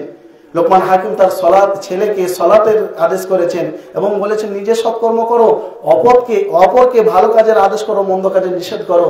হ্যাঁ, তুমি মানুষের সাথে কথা বলবে, তোমার কণ্ঠ একেবারে কর্কশ যেন না হয়, তুমি যেন অহংকার করে কথা না বলো, তোমার কথা যেন মার্জিত হয়। বড়দের সাথে শ্রদ্ধার সাথে কথা বলবে, ছোটদের সাথে স্নেহের সাথে কথা বলবে। এই হলো আদব।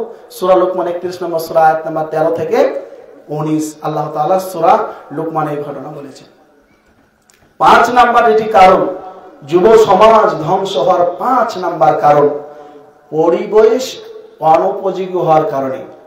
আপনার ছেলে ভালো, আপনার পরিবার ভালো, কিন্তু আপনি যে পরিবেশে উঠা বসা করেন ওই পরিবেশ ক্যারেক্টারলেস, ভালো পরিবেশ না। আর পরিবেশের উদাহরণ, একটি আলুর বস্তাতে 5-6টা যদি পচা আলু থাকে, তো পুরো আলুর বস্তাকে পচিয়ে দেওয়ার জন্য যথেষ্ট। কথা ঠিক না বল? একটা আলুর বস্তাতে 5-6টা পচা আলু যদি থাকে, তো পুরো বস্তাকেই পচিয়ে দেওয়ার জন্য যথেষ্ট। আর আমরা যে পরিবেশে বাস করি, ওই পরিবেশ 98% পচা। আর আপনি 2% ফ্যামিলি নিয়ে কি ভাবছেন যে আমি একেবারে তরতাজা থাকবো? আপনাকেও পচিয়ে দিবে, আপনার ফ্যামিলিকেও পচিয়ে দিবে। আর যদি না পচে, কমপক্ষে ওই গন্ধটা যাবে ওখানে। বুঝা গেল না? রাসূলুল্লাহ তিনি বলেছেন সহিহ বুখারীর 2101 নম্বর হাদিস, মাসালুল জালিস সালি ও মাসালুস সাহিবি কামাসালিস সাহিবিল মিসকি। যে ভালো বন্ধুর উদাহরণ হচ্ছে আতর বিক্রেতার নেই। হয় আতর বিক্রেতার কাছ থেকে আপনি বা আপনার ছেলে আতর ক্রয় করবেন, নয়তো আপনাকে ফ্রিতে দিবে বন্ধু হিসেবে। আর যদি তাও না দেয়, তো আপনি তার কাছ থেকে সুঘ্রাণটা পাবেন, তাই না? আর খারাপ বন্ধুর উদাহরণ হচ্ছে কামাসালি কিরিল হাদ্দা, যে কামহারের নেই।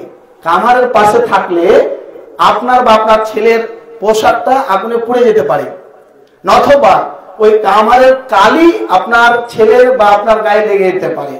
যদি তাও না হয় ওই কামারের কাছ থেকে ভালো আশা করা যাবে না, ওই ঘামের দুর্গন্ধ পাবে। রাসূলুল্লাহ উদাহরণ দিয়েছেন। মহান আল্লাহ তাআলা তিনি বলেন সূরা আরাফ 57 নম্বর আয়াতে তিনি বলেন আল বালাদুত তাইয়্যিবু ইয়াখরুজু নাবাতুহু বিইذনি রাব্বিহ। ভালো জমি ভালো ফসল উৎপন্ন করে, ভালো পরিবেশ সুসন্তান তৈরি করে। ওয়াল্লাযী খাবাসা লা ইয়াখরুজু ইল্লা নাকিদা। আর খারাপ পরিবেশ খারাপ জমি ভালো ফসল উৎপন্ন করে না, খারাপ পরিবেশ নোংরা সন্তান তৈরি করে। বোঝাতে মনে হয় পারলাম না। পরিবেশের বিরাট একটা গুরুত্ব রয়েছে। রাসূলুল্লাহ তিনি বলেন, মহান আল্লাহ তাআলা বলেছেন সূরা তাওবা 9 নম্বর সূরা আয়াত নম্বর 119, ইয়া আইয়ুহাল্লাযীনা আমানু তাকুল্লাহ ওয়া কুনু মা'আস সাদিকিন। হে ঈমানদার মুমিনগণ, তোমরা নিজে পরহেজগার হও এবং পরহেজগার ঈমানদারদের সাথে বন্ধুত্ব রাখো, নিজেও রাখো, নিজের ছেলে মেয়ের বন্ধুত্ব তৈরি করে দাও।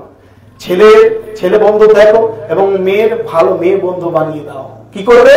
সূরা তাওবা 9 নম্বর সূরা আয়াত নম্বর 71 আল্লাহ তাআলা বলেন ইয়া'মুরুনা বিল মা'রুফ ওয়া ইয়ানহাউনা আনিল মুনকার। তারা একে অপরকে ভালো কাজের আদেশ ও মন্দ কাজের নিষেধ করবে। বন্ধুর কাজ হচ্ছে এটা। আর বন্ধুত্ব তৈরি করলে উপকারটা কি? সহিহ বুখারীর 660 নম্বর হাদিস, রাসূলুল্লাহ তিনি বলেন কিয়ামতের দিন 7 শ্রেণীর মানুষ আরশের নিচে ছায়া পাবেন। কয় শ্রেণীর? 7 শ্রেণীর মানুষ। তার মধ্যে ওয়ারজুলান তাহাব্বা ফিল্লাহি ইজতামা আলাইহি ওয়া তাফাররাকা আলাইহি। ওই দুজন ব্যক্তি যারা আল্লাহর খাতিরে বন্ধুত্ব রেখেছিল তারা আরশের নিচে ছায়া পাবে। কত বড় অফার! আল্লাহু আকবার।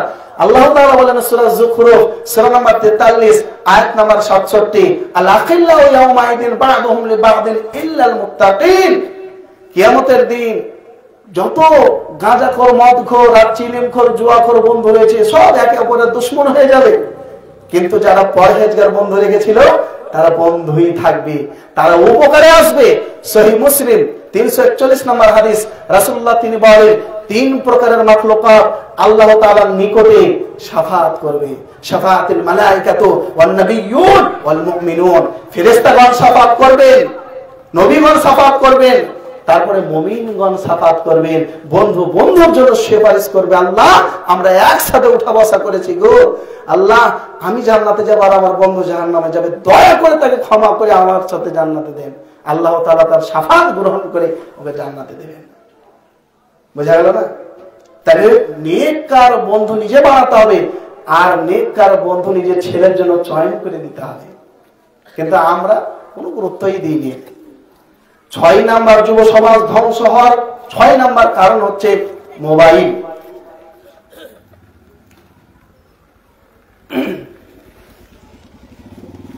বসেন বসেন বসেন।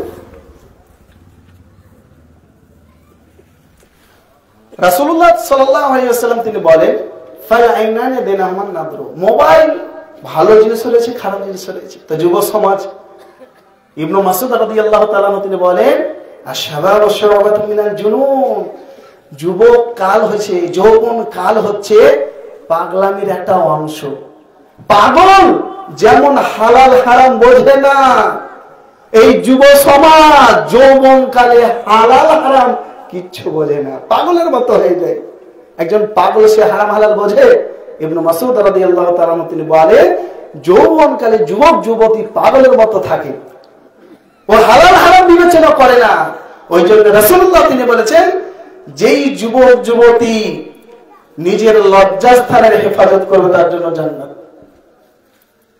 রাসূলুল্লাহ সাল্লাল্লাহু আলাইহি ওয়াসাল্লাম বলেছেন সুনানে তিরমিজির হাদিস 2418 নম্বর হাদিসে রয়েছে এবং মিশকাতের 2 নম্বর খণ্ডে 443 নম্বর পৃষ্ঠাতে রয়েছে কিতাবুর রিকাকে। বলা রয়েছে 5টি প্রশ্ন করা হবে কিয়ামতের দিন। তার মধ্যে একটি হবে যৌবন সম্পর্কে। ওয়ান শাবাবি ফিমা আবলা, তোমার যৌবন কাল কোথায় পার করেছে। যদি ভালো কাজে হয় আরশের নিচে ছায়া পাবে। সহিহ বুখারী 660 নম্বর হাদিস, 7 শ্রেণীর মানুষকে আল্লাহ তাআলা আরশের নিচে ছায়া দিবেন। তার মধ্যে ওই ব্যক্তি যে ব্যক্তি নিজের যৌবনকে টিকিয়ে রেখেছিল। বুঝা গেল না? জেনা করার সুযোগ পাওয়ার পরে জেনা করেনি, পাগলামি হওয়ার পরেও নিজেকে ধৈর্য ধরে রেখেছে জান্নাত পাওয়ার জন্য। তো আল্লাহ তাআলা ওকে আরশের নিচে ছায়া দিবেন, ওনাকে জান্নাতেও দেওয়া হবে, কারণ ধৈর্য ধারণ করেছে। ওয়া জাযাহুম বিমা সাবারু জান্নাতাও ওয়া হারিরা, সূরা দাহার সূরা নম্বর 76 আয়াত নম্বর 12। আল্লাহ তাআলা বলেন, ধৈর্য ধারণ করে যে ব্যক্তি নিজের ঈমানকে টিকিয়ে রাখবে, হারাম হালালকে বাছাই করে চলবে, ওর জন্য জান্নাত রয়েছে। ওয়া জাযাহুম বিমা সাবারু জান্নাতাও ওয়া হারিরা।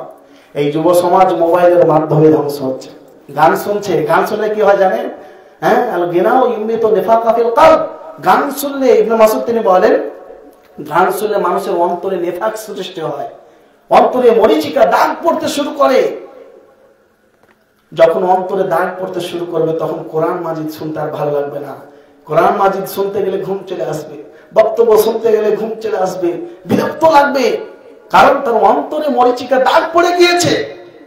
মানুষ পাপ করলে ইন্নাল আবদা ইদা আত্তা খাদিয়াতান নুকতাত ফি কলবিহি নুকতাতান সাউদা, মানুষ যখন পাপ করে তার অন্তরে স্পট পড়তে লাগে, কালো দাগ পড়তে লাগে, জং ধরতে ধরতে ধরতে একেবারে হিতাহিত জ্ঞান তার উঠে যায়।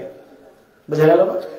তো যুব সমাজে যে মোবাইলের মাধ্যমে এক নম্বর হলো গান, গান শোনা বিরাট বড় হারাম। সূরা কাসাস 28 নম্বর সূরা আয়াত নম্বর 55, সূরা লুকমান 31 নম্বর সূরা আয়াত নম্বর 6 আল্লাহ তাআলা গানকে হারাম করেছেন। বাইহাকির হাদিস মিশকাতের 4503 নম্বর হাদিস, আল্লাহ তাআলা গানকে হারাম করেছেন। গান শোনা মুমিন ব্যক্তি গান শুনলে কি করবে? দৌড়ে পালাবে। সূরা ফুরকান 25 নম্বর সূরা আয়াত নম্বর 72, সূরা মুমিনুন 23 নম্বর সূরা আয়াত নম্বর 3, ওয়াল্লাযীনা হুম আনিল লাগবি মুরিদুন। মুমিন ব্যক্তি অনর্থক কথা ও কাজ দেখলে ওখান থেকে তাড়াতাড়ি সরে যাবে।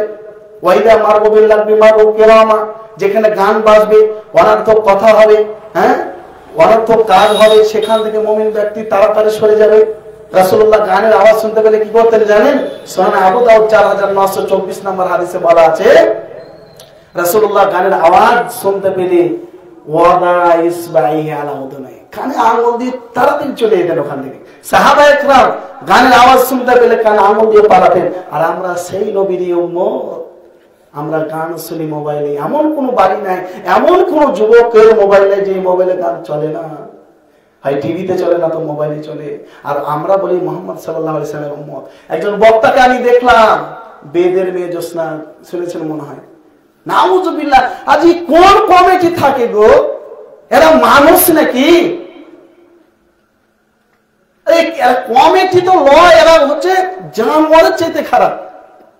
দেখেন, আমি কথা বলবো না, সূরা তাওবা আল্লাহ তাআলা বলেন 17 থেকে 19 নম্বর আয়াতে, কমিটি হবে কারা গো?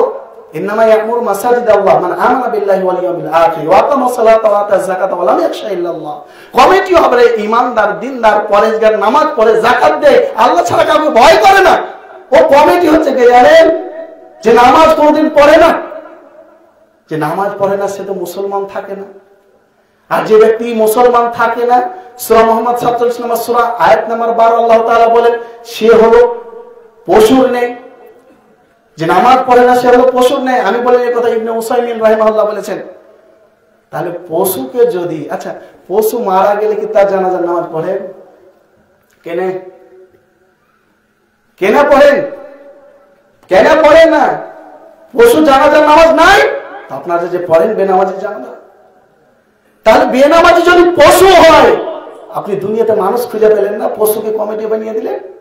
আর ওই পশু এমন বক্তাকে নিয়ে আসছে একেবারে কোরআন হাদিস বিরোধী কথা, যে না করে ইনকাম করা হারাম কি হারাম নয়? হারাম। ওই রকম ভাবে ওই বক্তাকে ডেকে এনে যুবক যুবতীকে মাতিয়ে গান শুনিয়ে আদায় করা হারাম। কে ফতোয়া চেঞ্জ করছে দেখি? একেবারে ভরা মাহফিলে গান বলছে, ও গান ছন্দ করে দু একটা আলাদা বিষয়, কিন্তু একেবারে ওপেন সিনেমার গান বলছেন। এই কমিটি গুলোকে সমাজ থেকে বাদ দিতে হবে। মূর্খ সমাজ কমিটিকে রাখলে চলবে না। নামাজিকে রাখবেন, ইমানদারকে রাখবেন, পরহেজগারকে রাখবেন। ফেরেশতা তো পাবেন না, কিন্তু কমপক্ষে নামাজি রাখবেন। বুঝলেন? তো আলোচনার বিষয় হলো, কোথা থেকে ছাড়লাম? গান সম্পর্কে। যুব সমাজ ধ্বংস হওয়ার যে কারণ, 6 নম্বর কারণ, সেটা হলো মোবাইল। এই মোবাইলের মাধ্যমে মানুষ, যুব সমাজ কি করে? গান শুনে। আর গান হলো বিরাট বড় পাপ, অন্তরে মরিচিকা, অন্তরে জং ধরতে শুরু করে এই মোবাইলের মাধ্যমে।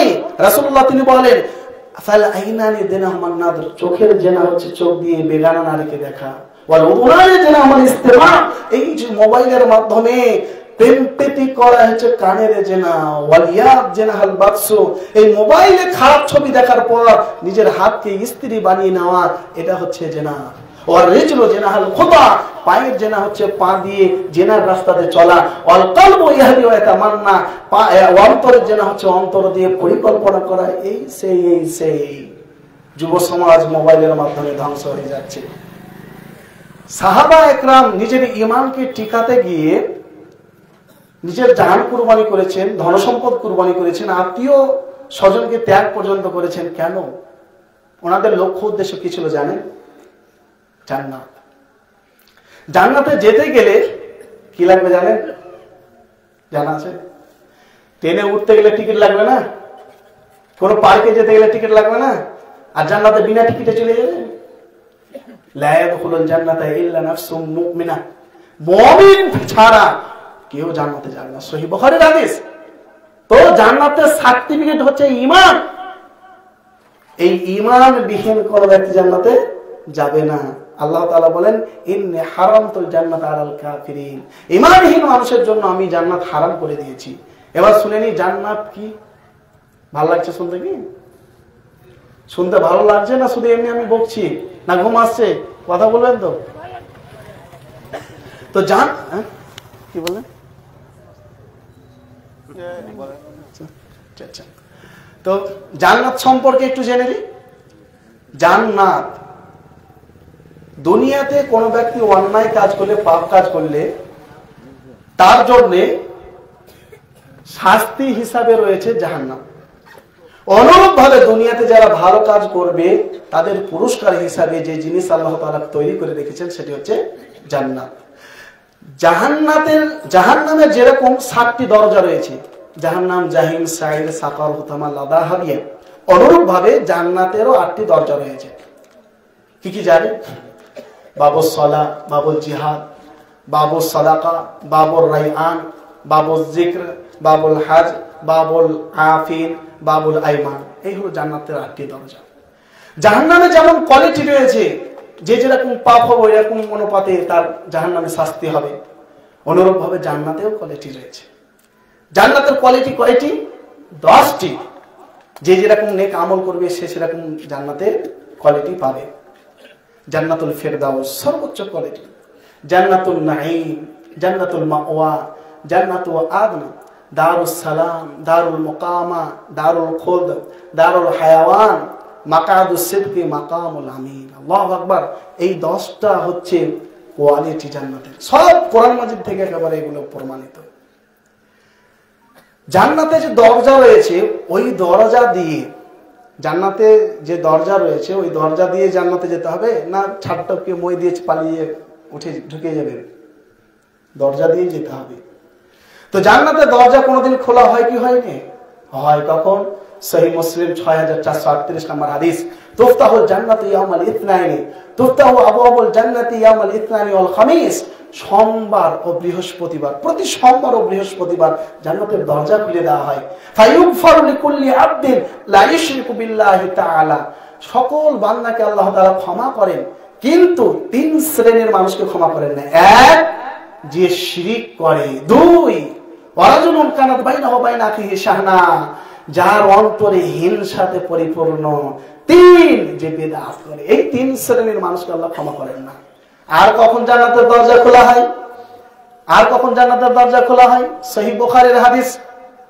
আবু হুরায়রা রাদিয়াল্লাহু তাআলা তিনি বলেন, মা মিনকুম মিন আহাদিন ইয়াতাওয়াদ্দাউ ফায়ুসবিহু উযুআ, যে ব্যক্তি সুন্দরভাবে ওযু করলো এবং ওযুর শেষের দোয়া পাঠ করলো, ইল্লা ফুতিহাত লাহু আবওয়াবুল জান্নাতি থামানিয়া, জান্নাতের 8টি দরজা তার জন্য খুলে দেওয়া হয়। আর কখন জান্নাতের দরজা খোলা হয়? সহিহ বুখারীর 2277 নম্বর হাদিস, রাসূলুল্লাহ সাল্লাল্লাহু আলাইহি ওয়াসাল্লাম তিনি বলেন, রমজান মাস আসলে ইদা দাখালা রমাদান ফুতিহাত আবওয়াবুল জান্নাহ, জান্নাতের দরজা খুলে দেওয়া হয়, ওয়া গুল্লিকাত আবওয়াবু জাহান্নাম, জাহান্নামের দরজা বন্ধ করে দেওয়া হয়, ওয়া সুলসুলাতিশ শায়াতিন, শয়তানকে লোহার শিকল দিয়ে বেঁধে দেওয়া হয়। তাহলে বোঝা গেল অত্র হাদিস দ্বারা যে রমজান মাস পুরো একটি মাস জান্নাতের দরজা খুলে দেওয়া হয়। আচ্ছা বলুন তো, জান্নাতের দরজা এক পারলার না দুই পারলার? দুই পারলার। যেগুলো আছে কোরআন হাদিসে ওগুলো বলবো, যেগুলো নাই ওগুলো বলতে পারবো না। দুই পারলার হবে। জান্নাতের দরজা কত বড় হতে পারে? সহিহ মুসলিম শরীফের হাদিস, ইন্নামা বাইনা মিসরাইন মিন মাসারিইল জান্নাহ, জান্নাতের একটি পাল্লা হবে 40 সানা, 40 বছর দ্রুতগামী যানবাহন নিয়ে একটি দরজা অতিক্রম করবে, তবু শেষ হবে না। তাইলে কত বড় দরজা হবে? সহিহ বুখারীর হাদিস, রাসূলুল্লাহ তিনি বলেন, আমার উম্মতের 70,000 আও 700,000 অথবা 7 লক্ষ, আমার উম্মতের 7 লক্ষ ব্যক্তি একসাথে জান্নাতে প্রবেশ করবে। মুতামাসিকুনা আকিদুন বাদুম বাদান, একে অপরের কাঁধে হাত রেখে জান্নাতে প্রবেশ করবে, চওড়া ভাবে, লাইন দিয়ে নয়, চওড়া ভাবে, 7 লক্ষ ব্যক্তি। তাহলে ভাবুন জান্নাত কত বড় হতে পারে।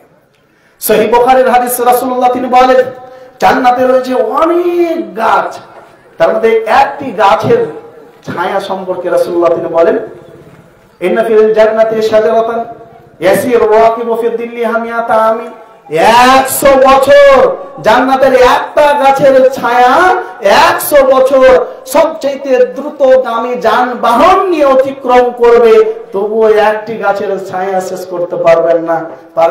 তাহলে ভাবুন জান্নাত কত বড় হতে পারে। জান্নাত কি দিয়ে তৈরি হবে? লাবিনাতুম মিন যাহাব ওয়া লাবিনাতুম মিন ফিদ্দা, জান্নাত তৈরি হবে স্বর্ণের ইট দিয়ে, রূপার ইট দিয়ে, জান্নাত তৈরি হবে হীরা মণি মুক্তা দিয়ে, জান্নাতের প্লাস্টার হবে একেবারে সুগন্ধিময় সিমেন্ট দিয়ে, জান্নাতের মাটি হবে মিসকে আম্বারের চাইতে, জাফরানের চাইতেও বেশি সুগন্ধিময়। জান্নাতে থাকবে 4টি পার্ক, ইন্না ফিল জান্নাতি জান্নাতাইনি মিন যাহাবিন আনিয়াতুহুমা মা ফীহিমা, জান্নাতে থাকবে 2টি বাগান হবে চাঁদির, আর তার বাসনপত্র হবে চাঁদের, আর 2টি জান্নাত হবে মিন যাহাবিন স্বর্ণের, আনিয়াতুহুমা মা ফীহিমা, তার সব কিছুই হবে স্বর্ণের, পানপত্র যা কিছু থাকবে সব স্বর্ণের। বোঝা গেল না? জান্নাত দেখতে কিরকম হবে? সুনানে তিরমিজির 1984 নম্বর হাদিসে রাসূলুল্লাহ তিনি বলেন, ইউরা যাহিরুহা মিন বাতিনিহা ওয়া বাতিনুহা মিন যাহিরিহা, জান্নাত চকচক ঝকঝক করবে বাইরে থেকে ভেতর, আর ভেতর থেকে বাইরে, একেবারে চকচক ঝকঝক করবে। জান্নাতের আবহাওয়া কিরকম হবে? জান্নাতের আবহাওয়া হবে এয়ার কন্ডিশনের মতো। সূরা দাহার সূরা নম্বর 76 আয়াত নম্বর 12 থেকে 15 আল্লাহ তাআলা বলেন, লা ইয়ারাউনা ফিহা শামসা ওয়ালা জামহারিরা, সেখানে জান্নাতে না হবে খুব ঠান্ডা, না হবে খুব গরম, একেবারে এয়ার কন্ডিশনের মতো। জান্নাত হবে এয়ার কন্ডিশনের মতো। জান্নাতের দরজা সর্বপ্রথম কে খুলবে? জান্নাত উদ্বোধন কে করবে? সহিহ বুখারীর হাদিস, আনাস রাদিয়াল্লাহু তাআলা তিনি বলেন, রাসূলুল্লাহ তিনি বলছেন, আমি জান্নাতের দরজার কাছে আসব এবং বলবো ফাস্তাফতিহু, দরজা খোলার জন্য আবেদন করব। তখন ফেরেশতা বলবে, ফায়াকুল খাজিনু মান আনত, তুমি কে? তখন আমি বলবো, আমি মুহাম্মদ সাল্লাল্লাহু আলাইহি ওয়াসাল্লাম। যখন এই কথা বলা হবে তখন ফেরেশতা বলবে, জান্নাতের ফেরেশতা, রিজওয়ান বিকা উমিরতু, তোমার জন্যই অপেক্ষায় ছিলাম, তোমার জন্যই আমি আদিষ্ট হয়েছি। লা তাওলি আহাদিন মিন ক্বাবলিক, তোমার পূর্বে কারোর জন্য জান্নাতের দরজা খুলিনি। তাহলে বোঝা গেল জান্নাতের দরজা কে খুলবে? উদ্বোধন করবে কে? মুহাম্মদ সাল্লাল্লাহু আলাইহি ওয়াসাল্লাম। জান্নাতে সর্বপ্রথম কোন উম্মত যাবে? সহিহ বুখারীর হাদিস, আনাস রাদিয়াল্লাহু তাআলা তিনি বলেন, হুযায়ফা রাদিয়াল্লাহু তাআলা তিনি বলেন, নাহনুল আখিরুনা মিন আহলিদ দুনিয়া ওয়া আউয়ালুনা ইয়াউমাল কিয়ামা, দুনিয়াতে আমরা সবার শেষে এসেছি, কিন্তু জান্নাতে যাব আমরা সর্বপ্রথম, এই উম্মতি। বুঝা গেল না? কেন? আল মাকদিয়া লাহুম ক্বাবলাল খালাইক, সকল মাখলুকাতের পূর্বে, নবীর পূর্বে এই উম্মতের হিসাব আগে নেওয়া হবে। এই জন্য জান্নাতে যারা প্রবেশ করবে তাদের দেখতে কিরকম লাগবে? সুনান তিরমিজি এবং বুখারীর হাদিস, আলা সূরাতিল কামার, একেবারে চাঁদনি রাতের চাঁদের মতো চকচক ঝকঝক করবে। যারা জান্নাতে যাবে তাদের হাইট কেমন হবে? 60 জিরান, 60 গজ হাত। যারা জান্নাতে প্রবেশ করবে লা ইয়াবুলুন ওয়া লা ইয়াতাগাওয়াতুন, তাদের পেশাব হবে না, পায়খানা হবে না। ওয়ালা ইয়াফতুলুন, তারা থুতু ফেলবে না। ওয়ালা ইয়ামতাখিতুন, তারা নাক দিয়ে পোঁটা বার করতে পারবে না, মানে নাক দিয়ে পোঁটা বের হবে না, আবার কাশও বের হবে না। ওয়ালা ইয়ামুতুন, তারা মৃত্যুবরণ করবে না। ওয়া ইউখাল্লিদুন, আর তারা জীবন আজীবন সেখানে তারা থাকবে, তারা কোনোদিন বুড়াবে না। তাদের বয়স কিরকম হবে? সুনান তিরমিজির হাদিস, রাসূলুল্লাহ তিনি বলেন তাদের বয়স হবে আবনাউ সালাসিন আও সালাসিন ওয়া সালাসিন, 30 থেকে 33 বছর বয়স হবে। বুঝা গেল না? তাদের কতটা ক্ষমতা দেওয়া হবে জান্নাতে? ইউতা, দেওয়া হবে ক্ষমতা কুওয়াতু মিয়াতি রাজুল, 100 জন দুনিয়াবি 100 জন ব্যক্তির ক্ষমতা দেওয়া হবে একজন জান্নাতীকে। ফিল আকলি ওয়া শারাবি ওয়া শাহওয়াতি ওয়াল জিমা, খাবে, পান করবে, স্ত্রীর সাথে সহবাসে লিপ্ত হবে, কিন্তু পেশাব পায়খানা হবে না। খাবে দাবে, ইউফিদু মিন জিলদিহি, কি বলছে, ঘাম হয়ে শরীর দিয়ে বেরিয়ে যাবে। বুঝা গেল তো? আচ্ছা, দুনিয়াতে স্ত্রীর সাথে সহবাসে একবার যদি হয়, ওপেন হয়ে গেল, মনে হয় অনেক ছোট ছেলে আছে, তো আমরা যখন ঘর সংসার করে যাই, ওই একবার থেকে 2 বারে লাইট মারতে হয়, কিন্তু জান্নাতে এরকমটা হবে না। শত শতবার ঘর সংসার হবে, কোন প্রকারের দুর্বলতা আসবে না, কোন প্রকারের দুর্বলতা আসবে না। এত আল্লাহ তাআলা ক্ষমতা দিবেন। বুঝা গেল না? জান্নাতের নারী, জান্নাতে কি কি হবে? জান্নাতে থাকবে হুরে আইন। হুরে আইন ডাগর ডাগর চোখ বিশিষ্ট, অতীব সুন্দরী। আল্লাহ তাআলা বলেন ওদের সম্পর্কে, ও হুরুন আইন কামসালিল লুলুইল মাকনুন, মনে হবে লুকায়িত মুক্তা, ঝকঝকে ঝকঝকে একদম নারী। আল্লাহ তাআলা উত্তরে তিনি বলেন, কান্নাহুন্না বাইদুম মাকনুন, মনে হবে উট পাখির ইটের, উট পাখির ডিমের মতো। উট পাখির ডিম তো আমি জীবনে দেখিনি, গুগলে দেখলাম তো খুব সুন্দর, একেবারে ধবধবে।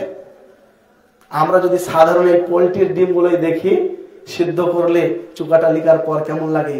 অত্যন্ত নরম, দেখতে ভালো লাগে না খারাপ লাগে? ভালোই লাগে, অত্যন্ত মোলায়েম। তো জান্নাতের নারীরা হবে অত্যন্ত মোলায়েম। জান্নাতের নারীরা কিরকম হবে জানেন? ফিহিন্না খায়রাতুন হিসান, তাদের ব্যবহার হবে অত্যন্ত ভালো, আর তারা দেখতেও হবে হিসান, অত্যন্ত সুন্দরী। ফিহিন্না কাসিরাতুত তারফি, তারা চোখকে নত করে ডাকবে, দুনিয়ার স্ত্রীর মতো নয়, ঝাকঝাক করবে আর চোখ বড় বড় করবে, চোখকে নত করে রাখবে। লাম ইয়াতমিথহুন্না ইনসুন ক্বাবলাহুম ওয়ালা জান, কোন জিন কোন ইনসান সেই সব নারীকে স্পর্শ করেনি। আল্লাহু আকবার।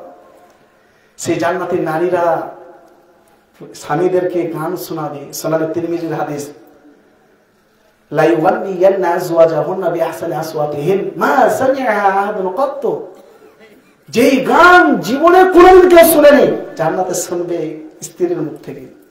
যাদের সাথে আল্লাহ তাআলা বিবাহ পড়িয়ে দিবেন তাদের মুখ থেকে শুনবে। শুধু কি তাই? দেখেন, জান্নাতে সর্বপ্রথম যে খাবার দেওয়া হবে, কি খাবার দেওয়া হবে জানেন? সকালে যে ব্রেকফাস্ট হবে, জিয়াদাতু কাবিদিন নুন, আপনার মাছের পেটের কলিজা দিয়ে, শুধু কলিজা খেতে দেওয়া হবে, কলিজার সাথে আরো বিভিন্ন প্রকারের খাবার থাকবে, বিভিন্ন প্রকারের আইটেম থাকবে। আচ্ছা, আর দুপুরের খাবার কি হবে? লাঞ্চের টাইমে কি হবে? মাংস দিয়ে খাবার দেওয়া হবে। এইদিকে স্ত্রীর কাছ থেকে গান শুনবে। কিভাবে শুনবে? আল্লাহ তাআলা বলেন, মুত্তাকিনা আলা সুরুরিহিম মুতাকাবিলিন, এই স্বর্ণের সিংহাসনে বসবে জান্নাতি নারী পুরুষ, আর তার স্ত্রী থাকবে তার সামনে স্বর্ণের সিংহাসনে। হোটেলে রেস্টুরেন্টে স্বামী স্ত্রী বসে সামনে মুখামুখি, মুখটা দেখার জন্য।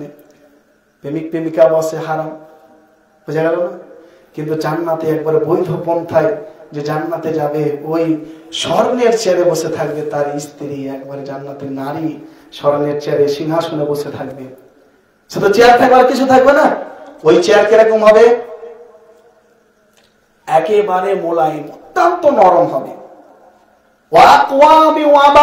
বিভিন্ন প্রকারের পানপত্র থাকবে, হেলানা দিয়ে থাকবে, আর একে অপরকে গান শোনাবে। থাকবে বিভিন্ন প্রকারের জুস, আমের জুস, লেচুর জুস, আনারসের জুস, বিভিন্ন প্রকারের জুস থাকবে। অমিন কুল্লি থামারাত, আর প্রত্যেক ধরনের ফল থাকবে। বা খাবার দাবার খাওয়ার পরে তো পানির প্রয়োজন আছে নাকি? পানির ব্যবস্থা থাকবে। কিরকম পানি হবে? আইনুন তুসাম্মা ফিহা সালসাবিলা, সালসাবিল নামক ঝর্ণা থাকবে, ওই ঝর্ণার পানি খাবে। আর সূরা মুহাম্মাদে আল্লাহ তাআলা তিনি বলেছেন 15 নম্বর আয়াতে, ফিহা আনহার মিন মাইন গায়রি আসিন, সেখানে থাকবে আয়রন মুক্ত পানির ব্যবস্থা। ওয়ানহারুম মিন লাবানিন লাম ইয়াতাগায়্যার তাআমুহু, সেখানে থাকবে দুধের ব্যবস্থা, যেই দুধের স্বাদ পরিবর্তন হবে না, রং পরিবর্তন হবে না। ওয়ানহারুম মিন আসালিন মুসাফফা, সেখানে থাকবে দুধের নহর, সেখানে থাকবে মধুর, একবারে স্বচ্ছ পরিষ্কার মধুর নহর থাকবে। আল্লাহু আকবার। থাকবে সেখানে বিভিন্ন প্রকারের রং রঙের ফল, এবং থাকবে সেখানে মদ। আশ্চর্য ব্যাপার, মদ এই দুনিয়ার মদ নয়। সূরা ওয়াকিয়াতে আল্লাহ তাআলা বলেছেন ওয়ালা ইউজাফুন, দুনিয়ার মদ খেলে নেশা আছে, কিন্তু ওই মদ পান করলে নেশা হবেই না, টোটাল নেশা হবে না। তাহলে কেন দেওয়া হবে? লাযযাতাল লিশশারিবিন, পান করলে অন্তরে আনন্দ সৃষ্টি হবে, এই জন্য আল্লাহ তাআলা দিবেন। জান্নাতে বহু নিয়ামত রয়েছে, বহু নিয়ামত। এগুলো তো কয়েকটি বলা হলো। জান্নাতে যে অলংকার হবে, পোশাক হবে কিরকম জানেন? ওয়ায়ুহাল্লাউনা ফিহা মিন আসাওয়িরা মিন যাহাবিন ওয়া লু'লুইন ওয়া লিবাসুহুম ফিহা হারির, জান্নাতীদের অলংকার হবে হীরামণি মুক্তা, থাকবে স্বর্ণ, অলংকার হবে স্বর্ণের, অলংকার হবে হীরামণি মুক্তার, অলংকার হবে চাঁদি, তাদের পোশাক হবে রেশমের। সূরা হজ 22 নম্বর সূরা আয়াত নম্বর 23, সূরা দাহার 76 নম্বর সূরা আয়াত নম্বর 23, এবং সূরা কাহফের 16 নম্বর আয়াত থেকে আলোচনাতে বলা রয়েছে যে এরকম পোশাক থাকবে, রেশমের পোশাক, মোটা পাতলা সব ধরনের। আর সবচেয়ে বড় কথা কি জানেন? পোশাক পরলে কিন্তু ময়লা হবে না, পুরাতন হবে না। সবচেয়ে বড় সৌভাগ্যময় ওই টাইমটা হবে কখন? যখন আল্লাহ তাআলা ডাক দিয়ে বলবেন, আরে হাল রাদিতুম, তোমরা কি জান্নাত পেয়ে খুশি? তখন জান্নাতীরা বলবে ওমা লানা লা নারদা ওয়া ক্বাদ আতাইতানা লামা লাম তুতি আদাম মিনাল আলামিন, আমাদেরকে আপনি এমন জিনিস দিয়েছেন যে ইতিপূর্বে কাউকে এই জিনিস দেননি। অর্থাৎ জান্নাত, এর চাইতে ভালো জিনিস আছে নাকি? আল্লাহ তাআলা বলেন হ্যাঁ আছে। আর সেই জিনিসটি কি? সেই জিনিসটি হচ্ছে ওয়াহিল্লু আলাইকুম রিদওয়ানি, আল্লাহ তাআলার রেজামন্দি, ফালা আসকুতু আলাইকুম আবাদা, জীবনে তোমাদের প্রতি আমি আর রাগান্বিত হব না, তোমাদের প্রতি আমি রাজি হয়ে গেলাম। আল্লাহ তাআলা নিজের চেহারাকে দেখাবেন। সহিহ বুখারীর হাদিস, ইন্নাকুম সাতারাউনা রাব্বাকুম কামা তারাউনা হাদাল কামার লা তাদারুনা ফি রুয়াতিহি, এই যে চন্দ্র, এই চাঁদনি রাতে চাঁদকে দেখতে যেমন কারো অসুবিধা হয় না, আল্লাহ তাআলাকে দেখবে মানুষ বছরের পর বছর দেখবে, তবু মানে চোখ লড়াতে চাইবে না। আল্লাহ তাআলা, আল্লাহু আকবার, শুধু দেখতেই থাকবে মানুষ। সবচেয়ে বড় নিয়ামত হচ্ছে এটা, পরকালের নিয়ামত সবচেয়ে বড় নিয়ামত হচ্ছে দিদারে ইলাহি ওয়া রিদওয়ানুম মিনাল্লাহি আকবার, সবচেয়ে বড় নিয়ামত, সবচেয়ে বড় নিয়ামত হচ্ছে এটা। তারপরে আল্লাহ তাআলা বলবেন ওয়া আন্না লাকুম আন তাসিবু ফালা তাহরুমু আবাদান, তোমরা আজীবন যুবক থাকবে, কোনোদিন বুড়া হবে না। ওয়া আন্না লাকুম আন তাসিহু ফালা তাসকামু আবাদান, তোমরা জীবনে কোনোদিন অসুস্থ হবে না। এই যে আমাদের সর্দি লাগছে ঠান্ডার সময়, গরমের সময় জ্বর হয়, ওয়েদার চেঞ্জ হলে এরকমটা হয় তো, কিন্তু জান্নাতে এরকমটা হবে না। কোনোদিন তোমাদের সর্দি লাগবে না, কোনোদিন তোমাদের জ্বর হবে না, কোনোদিন তোমাদের পাতলা পায়খানা হবে না, তো কোনোদিন তোমাদের মুখ দিয়ে বমি উঠবে না। আল্লাহু আকবার। তোমরা আজীবন সেখানে জীবিত থাকবে। আর নিয়ামত জান্নাতে, এই যে দুনিয়াতে ধরেন সংসারের ঝামেলা, পাড়া প্রতিবেশীর ঝামেলা, সারাদিন কাজ করার ঝামেলা, এই টেনশন ওই টেনশন দিয়ে মানুষ মরে যায়, তাই কি না? কিন্তু জান্নাতে ওই প্রকারের কোনো টেনশন আসবে না। জান্নাতের সুখ কিরকম জানেন? ছোট্ট একটা উদাহরণ রাসূলুল্লাহ দিয়েছেন জান্নাতের সুখ। দুনিয়াতে সবচেয়ে অসহায় ব্যক্তি যে পরিবারে শান্তি পায়নি, রাত দিন শুধু কষ্ট করে গিয়েছে, ছেলে মেয়ের কাছে শান্তি পায়নি, স্ত্রীর কাছে শান্তি পায়নি, পাড়া প্রতিবেশীর কাছে শান্তি পায়নি, ঘুমাতে গিয়ে শান্তি পায়নি, আর চলাফেরা করতে গিয়ে শান্তি পায়নি, টাকার টেনশন, ছেলে মেয়ের টেনশন, কিভাবে বিয়ে দিব, শুধু কষ্টের পর কষ্টে জীবন যাপন করেছে, ঠিক মতন খেতেও পায়নি। ওই মানুষকে আল্লাহ তাআলা জান্নাতে আধা সেকেন্ডের জন্য ডুবাবে। ফায়ুসবাহু সিবগাতান ফিল জান্নাহ, জান্নাতে একবার চুমড়াবে, তারপরে বলবেন আল্লাহ তাআলা, হাল রাআইতা বুসান কাত্তু হাল মাররা বিকা শিদ্দাতুন কাত্তু, জীবনও কি তুমি কোনোদিন দুনিয়াতে কষ্ট পেয়েছো? তোমার দুঃখ বেদনা কোনোদিন কি হয়েছে দুনিয়াতে? তখন বলবে আল্লাহি ইয়া রাব, লা ওয়াল্লাহি ইয়া রাব, আল্লাহর কসম, তোমার কসম, জীবনে কোনোদিন আমি কষ্ট কি জিনিস দেখিনি। তাহলে ভাবেন, আজীবনের দুঃখ বেদনা কষ্টকে ভুলিয়ে দেওয়া হলো মাত্র আধা সেকেন্ডের চাইতেও কম। আজীবনের কষ্ট আধা সেকেন্ডে একদম ভুলিয়ে দিল। তাহলে জান্নাতের সুখ কত হতে পারে? আল্লাহ তাআলা বলেন, ইল্লা কিলান সালামান সালামা, জান্নাতে বলা হবে, জান্নাতে শুধু শান্তি আর শান্তি, থাকবে না ছেলে মেয়ের ঝুটঝামেলা, থাকবে না স্ত্রীর ঝুটঝামেলা, স্ত্রী তাকিয়ে কথা বলবে তো জান জুড়িয়ে যাবে, আর ছোট ছোট বাচ্চা থাকবে, ওরা খাবার নিয়ে এসে দেবে, মনে হবে দেখে মনে হবে হীরামণি মুক্তার মতো, ইদা রায়তাহুম হাসিবতাহুম লুলুআম মানসুরা, মনে হবে দেখে বিক্ষিপ্ত মতির মতো, হীরার মতো দেখতে, একেবারে জান জুড়িয়ে যাবে একদম। জান্নাতে থাকবে পাক, স্ত্রীকে নিয়ে যাবে, জান্নাতে থাকবে পিকনিক করার ব্যবস্থা। রাসূলুল্লাহ তিনি বলছেন, স্ত্রীকে নিয়ে পিকনিক করবে, যে তাবু টাঙাবে ওই তাবু হবে 60 মাইল, থাকবে একসাথে কয়েকটি স্ত্রী, কেউ কারো প্রতি কিঞ্চিত পরিমাণ হিংসা করবে না। আল্লাহ তাআলা হিংসাটাকে একেবারে অন্তর থেকে বের করে দেবে। এক থালাতে খাবে, কোন প্রকারের হিংসা জাগবে না, যে ওকে একটু বেশি ভালোবাসলে আমাকে কম, এরকম হবে না। জান্নাতে থাকবে বাজার, দোকানদার থাকবে, থাকবে সকল প্রকারের ফলমূল, সব যা কিছু প্রয়োজন সব থাকবে, কিন্তু টাকা লাগবে না, ফ্রিতে যাওয়া মাত্রই। মহান আল্লাহ তাআলা বলেন, আমি জান্নাত সম্পর্কে এতক্ষণ যা বললাম, এগুলো একেবারে 100-র মধ্যে 1% চাইতেও কম। জান্নাত কি জিনিস রাসূলুল্লাহ তিনি বলেন, আল্লাহ তাআলা বলেন হাদিসে কুদসি, আ'দাতু লিইবাদিয়াস সালিহিন মা লা আইনুন রাআত ওয়া লা উযুনুন সামিআত ওয়া লা খাতার আলা কলবি বাশার। জান্নাত এমন জিনিস যা মানুষ চোখে দেখেনি, কানে শুনেনি, অন্তর দিয়েও পরিকল্পনা করতে পারেনি, যে জান্নাত এত সুন্দর হতে পারে, জান্নাত এত সুন্দর হতে পারে। আল্লাহ তাআলা বলেছেন সূরা সাজদা সূরা নম্বর 32 আয়াত নম্বর 16, ফালা তা'লামু নাফসুম মা উখফিয়া লাহুম মিন কুররাতি আ'য়ুন। কোন মানুষ জানে না জান্নাতে তার জন্য কি কি নিয়ামত হতে পারে, জান্নাত কিরকম হতে পারে, শুধু একটা টেলার মাত্র। এতক্ষণ যা আমি শোনালাম আপনাদেরকে, এগুলো হচ্ছে নমুনা, টেলার।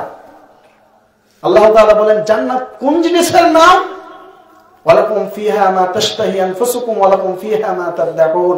মানুষের মন যেটা চাইবে, জান্নাতে যাওয়ার পরে এরোপ্লেন চালানোর মন চাইবে, আল্লাহ তাআলা এরোপ্লেন দিবেন। ট্রেন চালানোর ইচ্ছা দুনিয়াতে পারছেন না, আল্লাহ তাআলা ট্রেন চালাতে দিবেন। আপনি পারবেন, আপনাকে আল্লাহ তাআলা এত জ্ঞান দিবেন যে আপনাকে শিখাতেই হবে না, অটোমেটিক পারবেন, অ্যাক্সিডেন্টও হবে না। এরোপ্লেন চালাতে চাইছেন, কোনোদিন পারেননি, দুনিয়াতে শখ হয়নি, ইচ্ছা জেগেছে, জান্নাতে চালাবেন। মা তাশতাহি আনফুসুকুম, যা চাইবেন তাই পাবেন। এবার একটা প্রশ্ন জাগে যে মৌলভী সাহেব, আপনি তো এতক্ষণ যা বললেন সব ছেলেদের জন্য, মেয়েদের জন্য কি? ছেলে মেয়ের উভয়ের জন্য এরকম নিয়ামত রয়েছে। বলা হয়নি যে ছেলেদের জন্য 72টি হুর। হুর বলতে কোনো নির্দিষ্ট জিনিস নারী নয়। আল্লাহ তাআলা বলেছেন ওয়ালাকুম ফিহা আজওয়াজুম মুতাহহারা। আজওয়াজুন মানে কি? জোড়া। জোড়া থাকবে জান্নাতে, নারীর জন্য পুরুষ আর পুরুষের জন্য নারী থাকবে, জোড়া থাকবে। আমি কথা বলিনি, এই কথাটা আমার শিক্ষকের কাছ থেকে নকল করছি।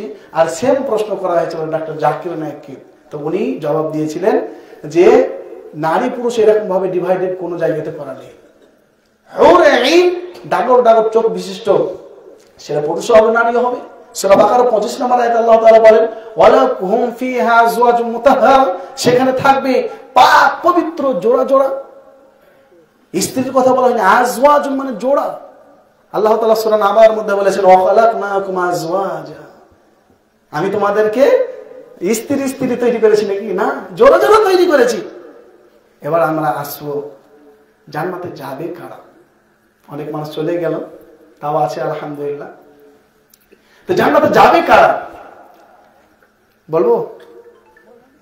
কিছু বলেন, বলবো? তো জান্নাতে যাবে কারা? আল্লাহ তাআলা বলেন সূরা কারিয়া সূরা নম্বর 101 আয়াত নম্বর 7-8, ফাআম্মা মান থাকুলাত মাওয়াজিনুহু ফাহুয়া ফি ঈশাতির রাদিয়া, সুখময় জীবন লাভ করবে তারা যাদের নেকির পাল্লা ভারী হবে। নেকির পাল্লা ভারী করতে গেলে কিসের প্রয়োজন? কি আমল করলে নেকির পাল্লা ভারী হবে? সহিহ বুখারী 7563 নম্বর হাদিস, একেবারে সর্বশেষ হাদিস। আবু হুরায়রা রাদিয়াল্লাহু তাআলা তিনি বলেন, দুটি কালেমা, দুটি বাক্য অতীব হালকা জিহ্বাতে উচ্চারণ করা আল্লাহর নিকটে অতীব প্রিয়। সে বাক্য দুটি কি?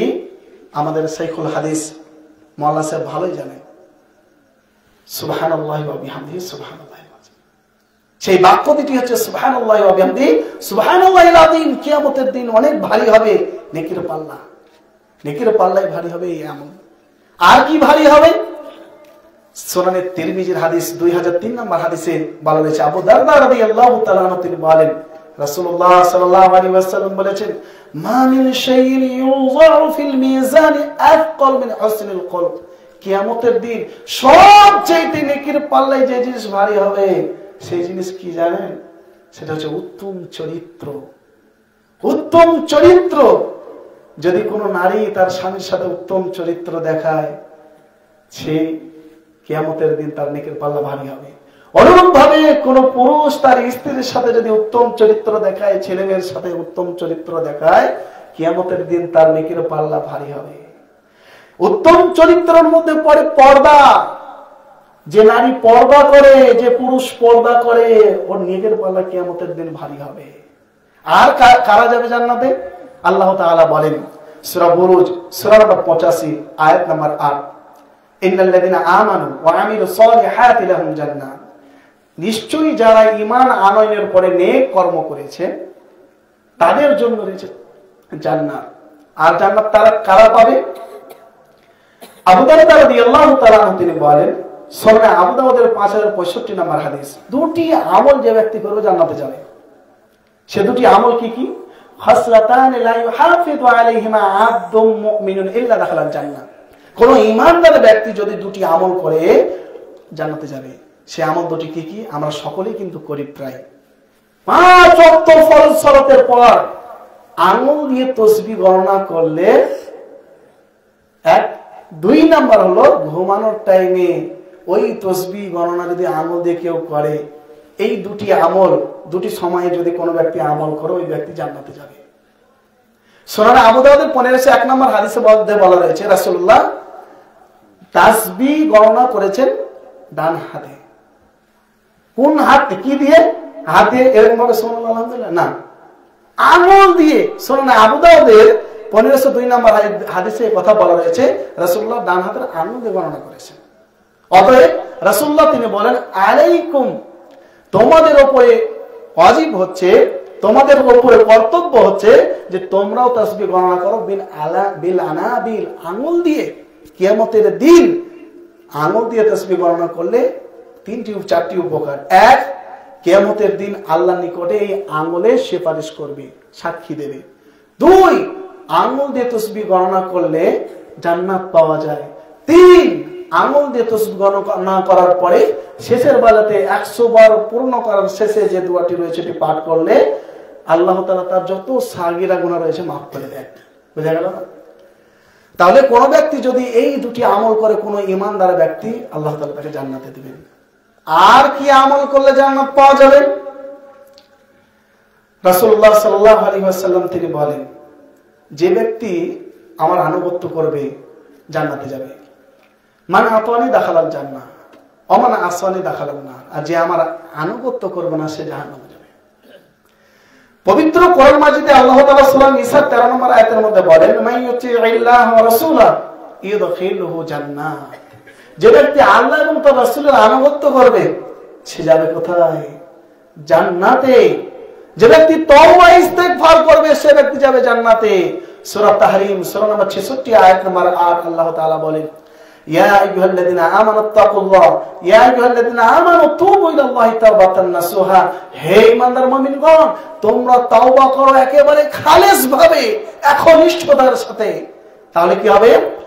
তোমাদেরকে ক্ষমা করে দেওয়া হবে এবং বিনিময়ে জান্নাত দেওয়া হবে। আর কি করলে জান্নাত পাওয়া যাবে?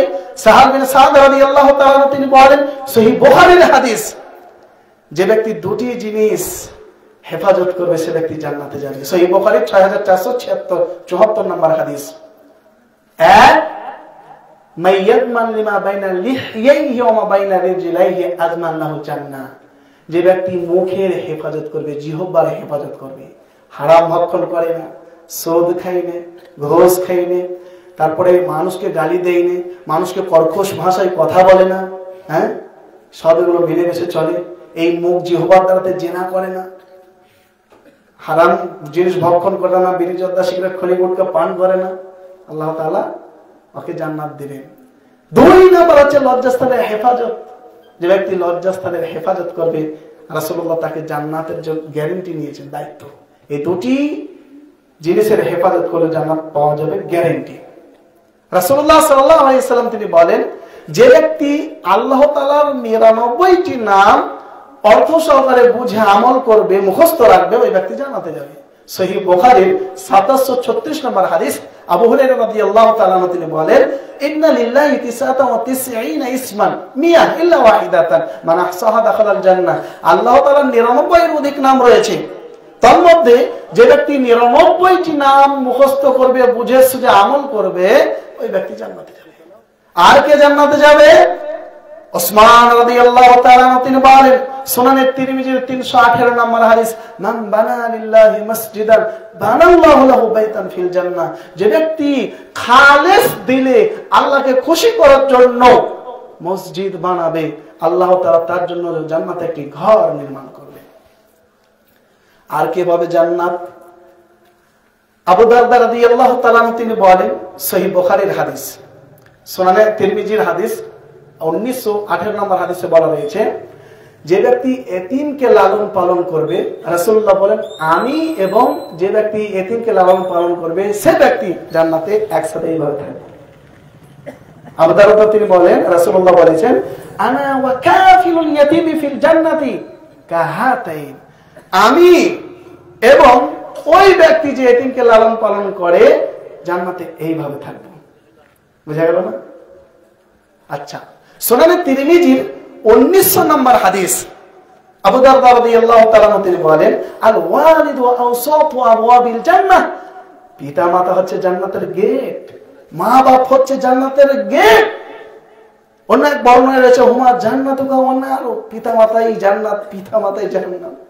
আরো এক হাদিসে রয়েছে, রিদার রাব্বি ফি রিদাল ওয়ালিদি ওয়া সাখাতুর রাব্বি ফি সাখাতিল ওয়ালিদি। পিতা মাতার সন্তুষ্টতে আল্লাহ তাআলা রাজি হন, আর আল্লাহ রাজি হলে জান্নাত দেবেন। আর পিতা মাতা ওর অসন্তুষ্টতে আল্লাহ অসন্তুষ্ট হন, আর যে আল্লাহ তাআলা যার উপরে অসন্তুষ্ট হবেন তাকে জাহান্নাম দেবেন। একেবারে মাশহুর হাদিস, রাসূলুল্লাহ মিম্বারের উপরে উঠছিলেন, তারপরে 3 বার আমিন বললেন। সাইদ আল মিম্বার ফাকালা আমিন সালাসা। একজন সাহাবী জিজ্ঞাসা করলেন, আল্লাহ রাসূল আপনি আমিন 3 বার বলেন, কি ব্যাপার? প্রথম ধাপে আমি আমিন বললাম, জিবরিল আমিন বললেন, যে ব্যক্তি রমজান মাস পাওয়ার পরে নিজের পাপকে মোচন করতে পারলো না, ওই ব্যক্তি হতভাগা, ওই ব্যক্তি জাহান্নামে যাবে। তো মুহাম্মদ তুমি আমিন বলো, তাই আমি আমিন বললাম। দ্বিতীয় ধাপে পা দিলাম, তো জিবরিল আমিন বললেন, যে ব্যক্তি পিতা মাতাকে পাওয়ার পরে জান্নাত যেতে পারলো না, নিজের পাপকে মোচন করাতে পারলো না, সেবা করলো না, লাম ইয়াবুরহুমা, তাদের সাথে কি করলো না, নেক বার্তাও করলো না, তাদের দেখাশোনা করলো না, ওষুধ কিনে দিল না, আছে ক্ষমতা কিন্তু স্ত্রীর খোঁচাতে আর কথার দ্বারাতে দিল না, তো ওইও যাবে জাহান্নামে। আপনি আমিন বলেন, তাই আমি আমিন বললাম। আর 3 নাম্বার ধাপে যখন পা দিলেন, যে ব্যক্তি মুহাম্মদ সাল্লাল্লাহু আলাইহি সাল্লামের নাম শোনার পরেও দরুদ পাঠ করবে না, অর্থাৎ সাল্লাল্লাহু আলাইহি সাল্লাম বলবে না, সে ব্যক্তিও জাহান্নামে যাবে। দরুদ একবার পাঠ করা ওয়াজিব। মুহাম্মদ সাল্লাল্লাহু আলাইহি সাল্লামের নাম শুনে দুরূদ একবার পাঠ করা ওয়াজিব, আর বাকি মুস্তাহাব। তো অত্র হাদিস দ্বারা কি প্রমাণ হলো? যে পিতা মাতায় জান্নাত, পিতা মাতায় জাহান্নাম। পিতা মাতার সেবা যত্ন করলে জান্নাত পাওয়া যায়, পিতা মাতার সেবা যত্ন করলে জান্নাত পাওয়া যায়। জান্নাত যদি কেউ নিতে চান পিতা মাতাকে দেখেন। সুনানে তিরমিজির হাদিসে 2004 নম্বর হাদিসে বলা রয়েছে, আবু হুরায়রা রাদিয়াল্লাহু তাআলা আনহু তিনি বলেন, রাসূলুল্লাহ সাল্লাল্লাহু আলাইহি ওয়াসাল্লামকে জিজ্ঞাসা করা হলো, আন আকতারি মা ইউদখিলুন নাসাল জান্নাহ, অধিকাংশ মানুষ জান্নাতে যাবে কিসের ভিত্তিতে? তো রাসূলুল্লাহ বললেন, তাকওয়াল্লাহ, আল্লাহ তাআলার ভয় যার ভিতরে থাকবে, যে হবে পরহেজগার তাকওয়াশীল ব্যক্তি। 1 2 নাম্বার হচ্ছে হুসনুল খুলক, উত্তম আচরণ যার মধ্যে আছে ওই ব্যক্তি জান্নাতে যাবে। এই দুটি জিনিসের মাধ্যমে মানুষ জান্নাতে যাবে। বুঝা গেল না? আবু হুরায়রা রাদিয়াল্লাহু তাআলা, আবু উমামা আল বাহিলি রাদিয়াল্লাহু তাআলা তিনি বলেন, শোনা আবু দাউদের 4800 নম্বর হাদিসের মধ্যে বলা রয়েছে, আনা যাঈমুন বিবাইতিন ফি রামাদিল জান্নাহ, জান্নাতের এক সাইডে আমি একটি ঘর দেব। কাকে? লিমান তারাকাল মিরা ওয়া ইন কানা মুহিক্কান, যে ব্যক্তি তর্ক করে না, ওই ব্যক্তিকে আজে বাজে তর্ক করে না, ওই ব্যক্তিকে আমি জান্নাতের এক সাইডে ঘর দিবই দিব। 2 ওয়াফি ওয়াসাতিল জান্নাহ, জান্নাতের মধ্যবর্তী স্থানে একটি ঘর দেব ওই ব্যক্তিকে, লিমান তারাকাল কাযিবা ওয়া ইন কানা মাযিহান, ইয়ার কি ছলেও যে ব্যক্তি মিথ্যে কথা বলে না। এই যে ভিডিও দেখছেন না, শফিকের মতন যারা ভিডিও বানাচ্ছে, কোন সময় বাপ, কোন সময় বোন, কোন সময় মামা, কোন সময় ভাই, বলছে ইয়ার কি ছলে হোক আর ভিডিও কামাই করার জন্যই হোক, এগুলো দেখাও হারাম। বোঝা গেল না? আর এইরকম ভাবে বিনোদন দাও হচ্ছে হারাম। রাসূলুল্লাহ সাল্লাল্লাহু আলাইহি ওয়াসাল্লাম বলেছেন, ফাওয়াইলুল লাযী ইউহাদ্দিসু ফায়াকযিবু লিয়াদহিকা বিহিল কওম, ওই ব্যক্তি ওয়াইল নামক জাহান্নামে যাবে। জাহান্নামের ওয়াইল নামক স্থানে ওই ব্যক্তিরা যাবে যারা মিথ্যা কথা বলে আর মানুষকে হাসায়। তোরা মানুষকে হাসাই নে, যত নাটক ফাটক করেছে শফিকের মতো, সব এগুলো হারাম। কোন মায়ের বেটা নেই যে এসে প্রমাণ করে দেবে যে হারাম, মানে জায়েজ। কোন দুনিয়াতে এমন কোন হাক্কানি আলেম নাই যে বলে দিবে যে এটা জায়েজ আছে। হারাম। এই যে আপনারা এই পাকুড়ে একজন আছে, বেটি ছেলে সাজে, আলোচনার মাধ্যমে আমরা শুনছিলাম, তো কি কোনো বক্তা ওনাকে নিয়ে ভিডিও করেছেন, তো ভালোই করেছেন অবশ্যই। তো এইগুলো ইনকামও হারাম, এগুলো ইনকামও হারাম। যে ব্যক্তি ইয়ারকির ছলেও মিথ্যে কথা পরিহার করে জান্নাতের মধ্যবর্তী স্থানে ঘর পাবে। 3 ওয়াফি আ'লাল জান্নাহ, জান্নাতের সর্বোচ্চ স্থানে তথা জান্নাতুল ফেরদাউসে জায়গা পাবে কে? লিমান হাসানা খুলুকাহু, যে ব্যক্তি তার চরিত্রকে ভালো করে নিল, যে তার চরিত্রকে ভালো করে নিল। 40 বছর নামাজ পড়ছে, এখনো দাড়ি ছাটে। কেন? দাড়ি বড় বড় লাগলে আমার দিকে তাকাবে না। আমি कौन कहता है बूढ़ा इश्क नहीं करता है, इश्क तो जरूर करता है लेकिन कोई शक नहीं करता है। কে বলে যে বুড়া প্রেম করে না? ঠিকই করে, কিন্তু কেউ সন্দেহ করে না। রাসূলুল্লাহ সাল্লাল্লাহু আলাইহি ওয়াসাল্লাম তিনি বলেন, ইয়ারমু ইবনে আদম ইয়াসুব্বু মিনহু ইসনাতান, মানুষের দুটো জিনিস কোনদিন বুড়াই নে। এক, চাহিদা অন্তরে টান, মেয়েদের একটি টান, এই টান কোনদিন বুড়াই নে। 2, আল হিরসু আলাল মাল, মালের প্রতি, ধন সম্পদের লোভ, জমি জায়গার লোভ, এই লোভ মানুষের কোনদিন বুড়াই নেই। এটা মনে রাখবেন। তো कौन कहता है बुरा इश्क नहीं करता है, करता है जरूर लेकिन कोई शक नहीं करता। এটা অবশ্যই মনে রাখবেন। অনেক যুবক, অনেক বুড়া মানুষকে দেখা যায় নাতি পুতিনকে কি করে, এর কি করে, আর এখানে সেখানে হাত দেয়। হারাম এগুলো, এগুলো কাবিরা গুনাহ। খবরদার এগুলো করবেন না।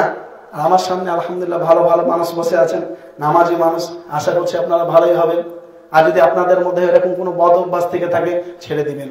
যদি জান্নাত নিতে চান, জান্নাতুল ফেরদাউস, তো হাসানা খুলুকাহু, রাসূলুল্লাহ বলেন যে ব্যক্তি তার চরিত্রকে ভালো করে নেবে, জান্নাতুল ফেরদাউসে স্থান আমি দিব আল্লাহর কাছে সুপারিশ করে। বুঝা গেল না? জান্নাত কে যাবে? আবু হুরায়রা রাদিয়াল্লাহু তাআলা তিনি বলেন সহিহ বুখারীর হাদিস, মান মাতা লা ইশরিকু বিল্লাহি শাইআন দাখালাল জান্নাহ, শিরক মুক্ত অবস্থায় যে ব্যক্তি মারা যাবে ওই ব্যক্তি জান্নাতে যাবে। মিশকাতের প্রথম খণ্ডের 13 নম্বর পৃষ্ঠাতে কথা বলা আছে। আর জান্নাতে কে যাবে? উম্মে হাবিবা রাদিয়াল্লাহু তাআলা আনহা তিনি বলেন, মান সাল্লা ইসনাতাই আশরাতা রাকাতান ফি ইয়াউমিন ওয়া লাইলাতিন বুনিয়া লাহু বাইতুন ফিল জান্নাহ, দিন ও রাতে যে ব্যক্তি